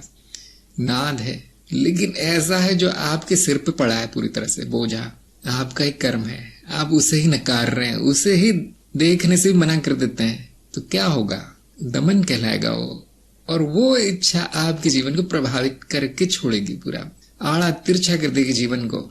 ऐसे बहुत मामले हैं। लोग अध्यात्म में आना चाहते हैं कि मेरी इच्छाएं समाप्त हो जाए जो मुझे परेशान कर रही हैं। कुछ नहीं होगा, वो मेरी नहीं है, पहली बात, समाप्त भी नहीं होती, दूसरी बात। अब क्या करेंगे अध्यात्म में आके? अध्यात्म में शुद्धि होती है, अध्यात्म में नियंत्रण आता है। मैं देखिए, इतना किया जा सकता है कि ये वाली इच्छा इस जन्म में, इस योनि में पूरी हो, इतना किया जा सकता है, समाप्त नहीं किया जा सकता उसे। इसलिए मैं इतना जोर देता हूँ कि भाई ज्ञान हो गया, इच्छा पूर्ति में लग जाओ। कौन सी इच्छा? जो प्रारब्ध है आपका, जो अभिलाषा है, जो जीवन का लक्ष्य है। अभी आज मैंने आपको नई बात बता दी कि दूसरों की इच्छा पूरी करनी चाहिए। हाँ, उससे इस तरह की तरंगे विश्व चित्त में चल निकलेंगी, जब वो कहीं टकरा के वापस आएंगी तो आपकी इच्छा पूरी हो जाएगी उससे। हो सकता है, लेकिन ये माया बड़ी जटिल है, गारंटी नहीं है। तो दमन नहीं करना है, नियंत्रण इतना ही हो सकता है, आज नहीं कल, इतना ही हो सकता है। आपको खाना खाने की इच्छा, भूख लग रही है, 5 मिनट बाद खाऊंगा, आधे घंटे बाद खाऊंगा। बुद्धि और चेतना इतने कर सकती है, इसलिए हम जान जाते हैं कि खेल मेरा नहीं है, अर्थात मुझ पे कोई प्रभाव नहीं पड़ता इसका। कभी भी पूरी हो, मुझे क्या करना, मेरी नहीं है। मैं इतना जानता हूं कि पूरी होके रहेगी। कभी कभी महाचित्त आपने उसे पोस्टपोन कर दिया इतना कि महाचित्त में संग्रहित हो गई वो, तो पूरा विश्व निर्माण हो जाएगा उसके कारण, पूरे जनसंख्या निर्माण हो जाएगी, जीव जंतु, और वो इच्छा वहां कहीं पूरी होगी। आपको अब सुन के हंसी आ रही होगी, ये तो ज्यादा बोल रहे इन्होंने, कोई बात नहीं। मैं तो इतना जानता हूं, बस मेरी बुद्धि इतना ही कहती है। इसलिए मुझे एक बड़ी विचित्र चीज दिखाई पड़ती कभी कभी हमारे समाज में, यहाँ तक कि जो संसारी लोग हैं, जो अनपढ़ गवार और बुद्धिहीन लोग हैं, वो तक दूसरों की इच्छा को सर्वोपरि रखते हैं। घर में मेहमान आ जाए, उदाहरण दे रहा हूं मैं, जो कि अक्सर सभी करते होंगे, घर में मेहमान आ जाए और मेहमान इच्छा प्रकट कर दे कि आज मुझे ये खाना है या मुझे ये चाहिए, मैं इसीलिए आया हूं आपके घर। अब सब दौड़ धूप में लग जाते हैं कि उस मेहमान की वो इच्छा कैसे पूरी। जाओ बाजार से जाके लेकर आओ, ये सब्जी खानी उनको, जाओ उनको ये चाहिए, जाओ ऐसा लेकर, उसकी इच्छा को सबसे ऊपर रखा जाता है। एक छोटा बच्चा अगर रो रहा है, सब लोग आ जाते हैं, क्या चाहिए बेटा तुम्हें, क्या चाहिए, क्यों रो रहे हो, हाँ इसको ये चाहिए, खिलौना चाहिए, जाओ लेकर आओ, कोई दौड़ धूप। तो ये एक तरह का हमें एक क्या कह सकते संस्कार सब पड़ा है। वैसे लोग ध्यान नहीं देते आजकल, मैंने देखा है, तुम्हारी कोई भी इच्छा भाड़ में जाए बोलते हैं, लेकिन वहां पर कुछ बुद्धि नहीं चल रही, कुछ गड़बड़ है। एक स्वस्थ मन वाला व्यक्ति जिसको कोई मानसिक रोग नहीं है, दूसरों की इच्छा को महत्व देता है। जैसे हम पूछते हैं, क्या चाहते हो भाई, तुम यहाँ क्यों आए हो, चाहना मतलब क्या, उसकी इच्छा क्या है, हम पूछ रहे हैं। क्यों है इतना महत्व इच्छाओं का, क्योंकि सारी माया की गाड़ी इच्छाओं से ही चल रही है, इच्छा ही पेट्रोल है उसका। जिसने इस इच्छा को, वासना को महत्व नहीं दिया, वो तो अज्ञानी है, और उसके जीवन अब कहाँ जाएगा कोई नहीं जानता। और अध्यात्म की इच्छा भी एक इच्छा है, जिसे गुरु पूरा करता है, कुछ भी करके आपकी वो इच्छा पूरी करने में लगा है, क्योंकि गुरु को महत्व पता है उस इच्छा का। सत्संग में आ गए हैं, गुरु जी इसका अर्थ बता दीजिए, अब रोका नहीं जा सकता उसे। गुरु ने अर्थ बता दिया, गुरु ने उत्तर दे दिया, अब उसकी प्रगति होकर रहेगी। ग्रहण किया यदि उसने उत्तर को, ग्रहण मुद्रा में आया है वो सत्संग में, तो अब उसकी प्रगति रोक ही नहीं जा सकती, क्योंकि गुरु जानता है कि हाँ यही बटन दबाना था उसकी गाड़ी आगे बढ़ाने के लिए। स्टार्ट का बटन यही गुरु ही दबाता है। तो मुझे बहुत अच्छे से पता है इसका महत्व। आप लोग भी थोड़ा मनन कीजिए सब लोग। लक्ष्मी ने पूछा है, इच्छा तो बहुत सारी होती है, इच्छा कैसे समझे, कैसे जाने। हाँ, जो आवश्यक है पहले करना है, जो प्राथमिकता आपकी है वो पहले करना है, और उसके बाद जो आपको पसंद है वो करना है, उसके बाद दूसरों की इच्छा पूरी करनी जो आवश्यक है, और सबसे अंत में जो अनावश्यक है, जो फालतू का है, हमके पास समय है, पैसा है, वो कर देना है। आपको कर्मफल की भी चिंता नहीं है, कर देना है। ऐसी प्राथमिकता सूची बनाइए, प्रायोरिटी लिस्ट बनाइए, मुझे क्या करना है, सबसे बड़ी प्राथमिकता मेरी क्या है। और यदि आप अध्यात्म में है तो वही सबसे बड़ी प्राथमिकता है। और आपको कैसे पता चलेगा क्या करना है मुझे अध्यात्म में आके? गुरु का निर्देश, जो गुरु ने बोल दिया वो सर्वोपरि है। हाँ, ऐसा होगा नहीं, आज ये हो जाएगा, वो हो जाएगा, दुर्घटना हो जाएगी, ऐसा। तो आपको अपनी बुद्धि का प्रयोग करना है कि हाँ, आज नहीं हो सकता जो गुरु जी ने कहा था, लेख लिखने को कहा था, लेकिन आज नहीं होगा, कल होगा, लेकिन फिर कल वही करना है फिर आपको। तो इच्छा अनंत है, बहुत सारी, कहना तो छोटी बात, बहुत सारी नहीं है, अनंत है। और जैसे कि मैंने कहा जीवन अनंत है, और जीवन का कारण ही इच्छाएं हैं, नहीं तो जीवन क्यों होता। नाद इच्छा मात्र है, बदलने की इच्छा, और संभावना में से कुछ प्रकट होने की इच्छा, अस्तित्व की इच्छा है, देवी स्वयं इच्छा है। अब आप क्या करेंगे? देखिए कितना लोगों में मतलब जो आम जनता है उनमें कितना ज्ञान है इन चीजों को लेके। इसलिए हम कहते हैं, ये भी हमारे परंपरा है एक तरह की, अच्छी इच्छाएं रखो, दूसरों के लिए मन में अच्छी भावना रखो, अर्थात अच्छा सोचो उसके लिए कि इसका अच्छा हो जाए। इसलिए जिसको आप आशीर्वाद कहते हैं वो ऐसा ही होता है कि तुम्हारा ये हो जाए, तुम्हें ये मिल जाए, वैसा हो जाए। दूसरों की इच्छा कैसे पूरी हो, ये एक जमाने में हमारी संस्कृति थी। अब मैं कैसे मालामाल हो जाऊं ये हमारी संस्कृति। जो जितना विकास कर जाएगा उसकी इच्छाओं का उतना महत्व हो जाएगा।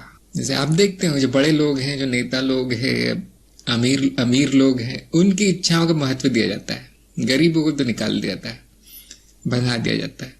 इसी तरह से जो गुरुजन है उनकी इच्छाओं का बहुत महत्व होता है। जैसे आपने कहानियां सुनी होंगी कि एक कोई गुरु थे, वो राज दरबार में पहुंच गए, अब सब भाग रहे हैं, तो राजा सहित भाग रहे हैं उसकी इच्छा पूरी करने के लिए। क्या चाहिए आपको, आए क्यों यहाँ पे? डर जाते थे, आ कैसे गए ये गुरु हमारे दरबार में। तो उसकी इच्छा अगर आपने पूरी नहीं की तो बड़ा प्रलय आ जाता था फिर। तो इसी तरह से यदि देव है, देवी देवता है, उन्होंने कुछ बोल दिया कि हाँ मेरा मंदिर बनाना, या यहाँ पे ये होना चाहिए, वहां पे वो होना चाहिए, यहाँ कुआं खोदना है तुम्हें, आदि आदि, अब वो पूरा करना ही है क्योंकि बहुत ऊपर है, देव योनि में है, तो अब उनकी इच्छा पूरी करनी है। हम उसको इच्छा नहीं आज्ञा कहते हैं, तो आज्ञा है। तो इस तरह से जिसका विकास अधिक होता है उसकी इच्छाओं का अधिक महत्व होता है। तो आज इतना ही बोलूंगा मैं, इच्छाओं बहुत कुछ बता दिया। शिवम ने कहा अगर पता लग जाए कि ये मेरे प्रारब्ध की इच्छा है, लेकिन अगर मैं इसको पूरा करता हूं तो इसके बहुत बुरे फल आने निश्चित है, ऐसी स्थिति में क्या करें? उसको आगे बढ़ा दीजिए। सही युग में, सही जन्म में, सही वातावरण में वो पूरा होगी। कृष्ण प्रिया ने कहा है कि एक जीवन काल में बहुत सारी इच्छाएं होती है आम व्यक्ति की, बुढ़ापे में ज्यादातर अपने बच्चों से होती है क्योंकि अपेक्षा होती है। इससे बड़ा कठिन होता है उन्हें समझाना, शिकायत करते ही मर जाते हैं। मैंने कोशिश की थी इच्छा पर देखिए, जो माता पिता है, मैं नहीं कहता कि उनकी सारी इच्छाएं बुरी होंगी, कुछ अच्छी भी होती है, कुछ अच्छी भी होती है, और कुछ उनकी जिद होती, केवल इच्छा नहीं होती, जिद होती है। वो ये कहेंगे कि बेटा मैं तुम्हारा भला चाहता हूं, मैं तुम्हें खुश देखना चाहता हूं, और देते क्या आपको काम ऐसा जो कि नरक में भी ना करना पड़े। तो क्या वो सच में आपको खुश देखना चाहते हैं? नहीं, केवल बोल रहे हैं। तो उनकी इच्छा नहीं माननी फिर, लेकिन ईमानदारी से कह रहे हैं, सच में आपका भला चाहते हैं, तो उस पर ध्यान देना चाहिए। तो जो केवल शिकायत ही करते रहते हैं मरते दम तक, उनको थोड़ा सोचना चाहिए कि मेरे बच्चे मेरी इच्छा क्यों नहीं पूरी करते। अगर वो नहीं करते तो अब बंधन टूट चुका है, फिर कैसा बंधन रहा? तो बंधन टूट गया तो दिवाली मनाने का दिन है फिर तो, लेकिन सांसारिक व्यक्ति तो रोएगा। आध्यात्मिक व्यक्ति कब खुश होता है? कोई उससे कुछ मांग नहीं रहा कोई उससे कुछ चाहता नहीं है, कोई उससे कुछ करने को नहीं कह रहा। क्यों? ये तो पागल है, ये तो संसार से जा चुका है, इसको छोड़ दो अपने हाल पे। क्या हो गया यहाँ पे? बंधन टूट गए। ये इससे खुशी की बात क्या होगी? तो कोई आपको पूछने वाला भी नहीं है, इससे खुशी की बात क्या होगी? हाँ, संसारिक व्यक्ति थोड़ा झटका खाएगा ये वचन सुन के, लेकिन आध्यात्मिक व्यक्ति यही चाहता है कि उसे कोई पूछने वाला भी ना हो, उसे बताने वाला भी नहीं हो कि ये करना है तुम्हें, उसके सिर पे कोई बैठा ना हो, अपनी इच्छाएं लेकर उसको परेशान न कर रहा हो कोई। क्योंकि यदि ऐसा है, आप पे थोपा जा रहा है कुछ न कुछ रोज रोज रोज रोज, अर्थात आपके बहुत कर्म बंधन है, कब पूरे होंगे कोई नहीं जानता। इतना हो गया है कि मार काट हिंसा होने लगी है, और बुरा भला गालियां वालियां, तो बड़ा बुरा बंधन है फिर तो ऐसे में उसको तोड़ने का प्रयास करना चाहिए, बंधन को चालू नहीं रखना वहां पे इच्छाओं का कार्य। 5, 7, 3 ने कहा इच्छा ही ना है, इसके क्या सूत्र है? असंभव है, पूरी तरह असंभव है। पत्ता भी हिलता है तो हम कहते हैं वो इच्छा कारण है, देवी की इच्छा। और आप करना क्या चाहते हैं फिर मनुष्य रूप में रहकर? अगर आपकी कोई इच्छा नहीं है तो आप हिलेंगे भी नहीं हो, आप मूर्ति हो जाएंगे, पत्थर हो जाएंगे। अगर आपकी इच्छा नहीं है तो फिर तो खाने की भी नहीं होनी चाहिए इच्छा, कुछ पीने की, सांस लेने की भी इच्छा नहीं होनी चाहिए अगर इच्छा ही ना आए तो। हाँ, आप क्या कहना चाहते हैं कि ऐसी इच्छा ना आए जो मैं पूरा नहीं कर सकता, जो मुझे दुख दे। तो अभी से शुद्धिकरण शुरू कर दीजिए। जो संस्कार पड़े हैं वही तो इच्छाओं का रूप ले रहे हैं, है ना। कचरे का ढेर है तो उसमें दुर्गंध आएगी, फूलों का ढेर है तो सुगंध आएगी।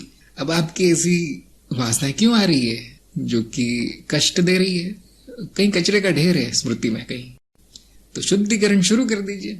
तो वैसी इच्छाएं नहीं आएंगी जो आप नहीं चाहते, है ना। वैसे चाहने वाला कौन है यहाँ? न इच्छा मेरी है, न कोई करने वाला है वहां। जो भी आता है अपने आप आता है, उसके फल भी अपने आप आते हैं, कर्म भी अपने आप होते हैं। अब ये संस्कार डाल देना चाहिए कि जो अशुद्धि है कारण शरीर में, या जो भी स्मृति आप कहना चाहे, उसको कोई भी नाम देना चाहे मनुष्य के चित्त में, तो उसको हटा दिया जाए। तो फिर जो भी इच्छाएं आएंगी आप वो दुख में नहीं बदलेंगी। अभी कहना भी अर्थ ही नहीं कि आपको दुख होगा, क्योंकि आप तो है ही नहीं, तो अनुभव दुख वाले नहीं होंगे। इतना हो सकता है। जैसे बहुत लोगों की शिकायत होती है कि आप कहते हैं कि दुख तो मिथ्या है, सुख भी मिथ्या है, दुख भी मिथ्या है, कष्ट भी मिथ्या है, दर्द होता है, वो पीड़ा शरीर में, वो भी मिथ्या है। आप कहते हैं शरीर भी मिथ्या है, लेकिन झेलना तो मुझे ही पड़ता है, इस मिथ्या को तो अनुभव मुझे ही करना पड़ता है। तो यहाँ पे अज्ञान बहुत है, क्योंकि अनुभव करता नहीं कह रहा है। अनुभव करता तो कहता है जो है तुम्हारे पास ले आओ। जैसे हम कभी कभी होटल में जाते हैं ना, मेन्यू नहीं देखना चाहते, हम कहते हैं जो गर्म है ले आओ भाई, जल्दी में हूं। वैसे अनुभव करता है, क्या है अनुभव में, आज क्या पका है, हाँ ले आओ। अनुभव करता है, ऐसा सीधा साधा भोला भाला है, भोला भंडारी है। तो वो नहीं कह रहा है कि मुझे अच्छा ही अनुभव चाहिए, भले ही सपना है लेकिन अच्छा ही सब। ये भी बुद्धि कह रही है, या फिर अहम भाव है, अहम कह रहा है कि मुझे तो ज्ञान हो गया अब ये सपना है, लेकिन फिर भी वहां इच्छा बची है कि सपना ही अच्छा हो जाए कम से कम। जीवन तो रहा नहीं, तो पूरा मिटा दिया गया है, अब सपना ही अच्छा हो जाए। तो उसका तरीका है, हाँ सपना, ये जीवन, ये अनुभव स्मृति से उठ रहा है इच्छाओं के रूप में, स्मृति को शुद्ध कर लें तो सपना अच्छा हो जाएगा।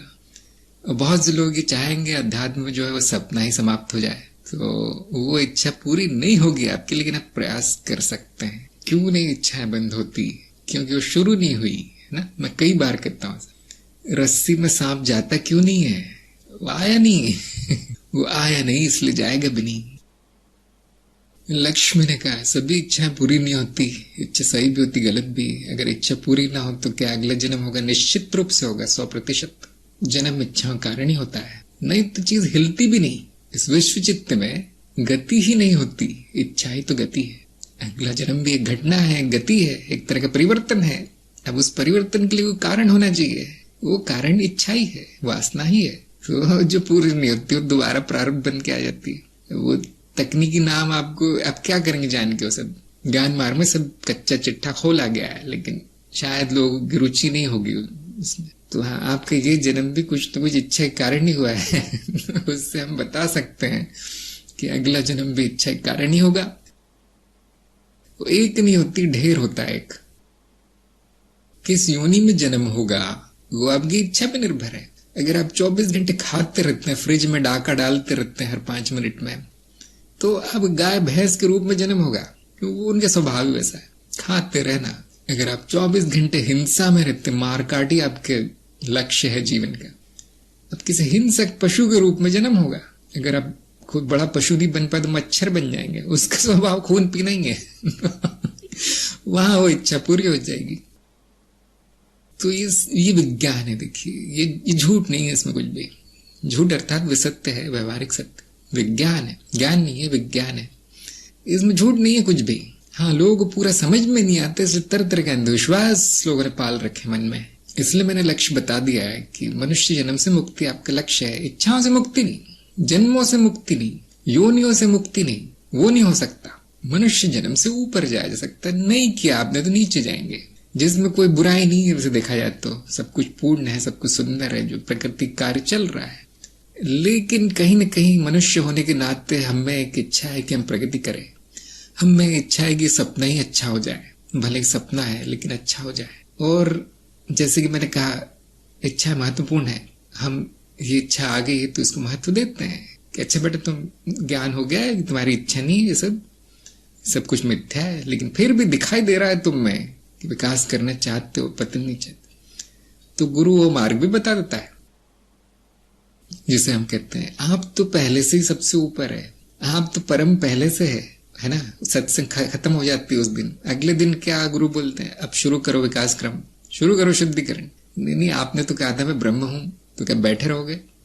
मनुष्य में ये इच्छा है, ये जीव इस तरह का है कि इसको प्रगति पसंद है। भले ही वो सपना हो उसे पसंद है, भले ही वो खेल है उसे पसंद है। यदि आपको पसंद है तो आप मेरे मेहमान हैं, अब वो पूरा किया जाएगा। अब भाग दौड़ हो जाएगी चारों तरफ। अब विश्व चित्त से लेकर गुरुक्षेत्र से लेकर देवी स्वयं आ जाएगी आपके सामने। अच्छा क्या इच्छा है तुम्हारी, बताओ। ये है इच्छा का महत्व। बड़ी चीज होती है। जितना आपका विकास होगा, आपकी छोटी से छोटी इच्छा पूरी करने के लिए सारा विश्व चित्त खड़ा हो जाएगा आके। आपने कहानियां सुनी होंगी ना कि एक बहुत बड़ा साधक है, वो 200 साल तक तपस्या करता है, भगवान ही प्रकट होता है सामने। छोटा मोटा नहीं होगा उसके सामने प्रकट, स्वयं भगवान ही प्रकट होगा। शिव जी या जो भी हैं, जो सबसे बड़े हैं उस मार्ग के सभी मार्गों में अपने अपने बड़े हैं ना, तो प्रकट होते हो। सबसे पहले क्या पूछते हैं भगवान उनसे, जो इतना बड़ा साधक हो गया है, बेटा तुम्हारी इच्छा क्या है? वो ये नहीं पूछते, रिवार्ड नहीं देते उसको, पुरस्कार नहीं, लो तुम पास हो गए साधना में, ये लो मेडल, ये लो प्रमाण पत्र, नहीं, इच्छा पूछी जाती है। इसलिए हमारे देश में तंत्र का महत्व है, क्योंकि तंत्र मार्ग का लक्ष्य ही वासना पूर्ति है। उन्होंने जान लिया, ये तांत्रिकों ने जान लिया इसका महत्व। बाकी लोग पता नहीं क्या कर रहे हैं, जो साधु सन्यासी बन के घूमते रहते हैं, तरह तरह प्रपंच करते रहते हैं, कहीं भटक गए। वो ज्ञान मार्ग की इच्छाओं का तिरस्कार नहीं करता। फिर मनुष्य होने का अर्थ क्या है? फिर सपना ही है, लेकिन सपने में भी तो अर्थ होना चाहिए।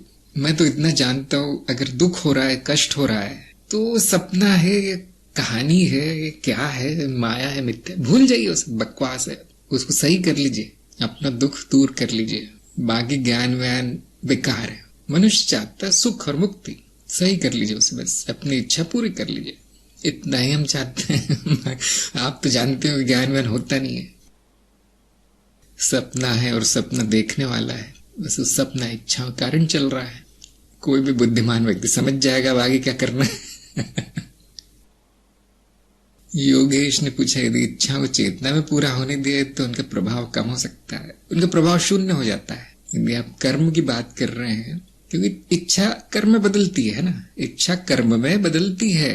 अगर वो संपूर्ण चेतना में की जाए तो कर्म का प्रभाव फल शून्य हो जाता है। इसलिए चेतना पे जोर डाला गया है। साक्षी भाव सबसे जरूरी है, मैंने कहा है, वही साधना है। सभी मार्गों का निचोड़ साक्षी भाव ही है। माने न माने, जो दूसरे मार्गों में है वो अगर नहीं मानते तो उनका या तो अज्ञान है, या तो बुद्धिहीन है, या दम्भी है, या तो कपटी है, दिखावटी है, बनावटी है। सभी मार्गों का निचोड़ साक्षी भाव है। ज्ञान मार्ग में हम सीधे पहुंच जाते हैं वहां 1 घंटे में, इसलिए मुझे बहुत पसंद है। मैंने कोई ऐसा दुकान नहीं खोली ज्ञान मार्ग की, यही काम करता मैं जानता हूँ। मैं इतना जान गया हूँ क्या महत्वपूर्ण है, उस महत्वपूर्ण के लिए क्या करना पड़ेगा, कैसे करना है, मैंने कर लिया। अब बाकी लोगों को यही बताता हूं मैं। आप लोग भी मनन कीजिए इस पे। गुरु जी ने कह दिया यही करना है, नहीं, थोड़ा सोचिए इस पे, साक्षी भाव में आ जाइए। सपना तो समाप्त नहीं होता साक्षी भाव में आने से, सपना अच्छा हो जाता है। वो अच्छा भी ना हो तो हमें कोई चिंता नहीं होती, क्योंकि आपने सिनेमा देखा होगा ना, उसमें तरह तरह मारधाड़ चल रही, खून खराबा चल रहा है, आग लगी है, हमें कोई चिंता है उसकी? क्या पर्दा जलने वाला है?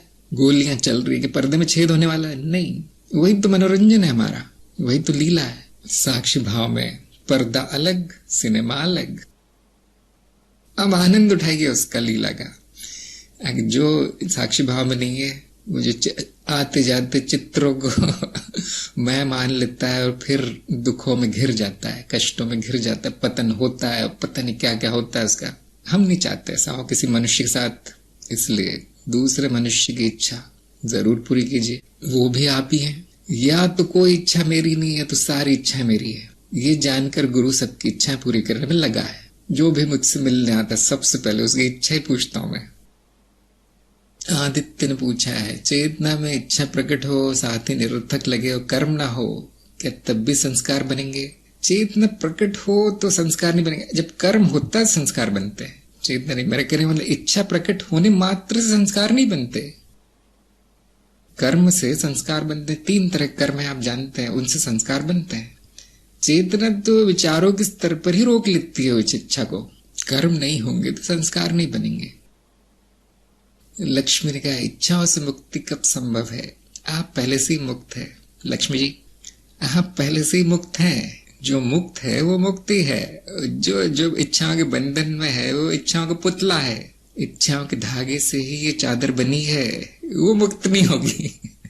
वो मुक्त नहीं होगी, वो चादर अदृश्य हो जाएगी अगर इच्छा निकाल दी जाए। तो धागा ही इच्छा है। तो आप मुक्त है, आप में धागे नहीं है, आप तो शुद्ध हैं, आप तो शून्य है, पवित्र हैं, आप में कोई इच्छा नहीं है, न कोई संस्कार है, न कोई कर्म है।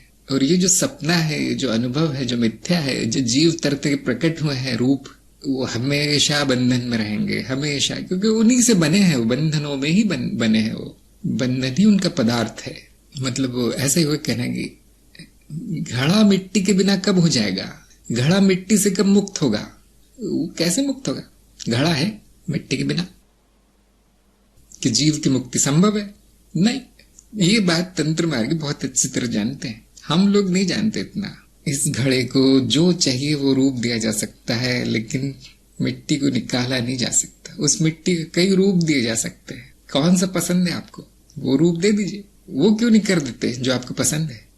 इच्छा पूरी क्यों नहीं कर देते? उसमें क्या बिगाड़ा है? पूरी तरह जानते हुए कि वो मैं नहीं हूं, मेरी नहीं है, उसका कोई अर्थ नहीं है, खेल है, वो लीला है, उसका कोई उद्देश्य नहीं है। पूरा इच्छा पूरी होके भी होता क्या? आप लोगों ने देखा ही होगा, क्या होता है? कुछ भी नहीं होता। मेरी इच्छा थी ये कर दो, वो कर दो, कर दो, शांति। ऐसा लगता क्यों किया? फिर इच्छा पूरी होने के बाद पूरी तरह से गायब हो जाती है, ऐसे कोई प्रभाव, कुछ नहीं, कुछ नहीं। हाँ, जो संस्कार पड़ गए वो उनसे नई इच्छाएं पैदा होंगी, है ना। तो आप इच्छाओं से पूरी तरह मुक्त हैं, घबराने की बात नहीं है। क्यों लगता है आपको आप बंधन में है? अज्ञान है। कौन सा अज्ञान है? स्वयं को नहीं जाना है, आत्मज्ञान नहीं हुआ है। कैसे होगा आत्मज्ञान? त्रिदिवसीय कार्यक्रम कर लीजिए, जल्दी होगा। ज्ञान दीक्षा कार्यक्रम कर लीजिए, पंडित हो जाएंगे आप ज्ञान मार्ग के।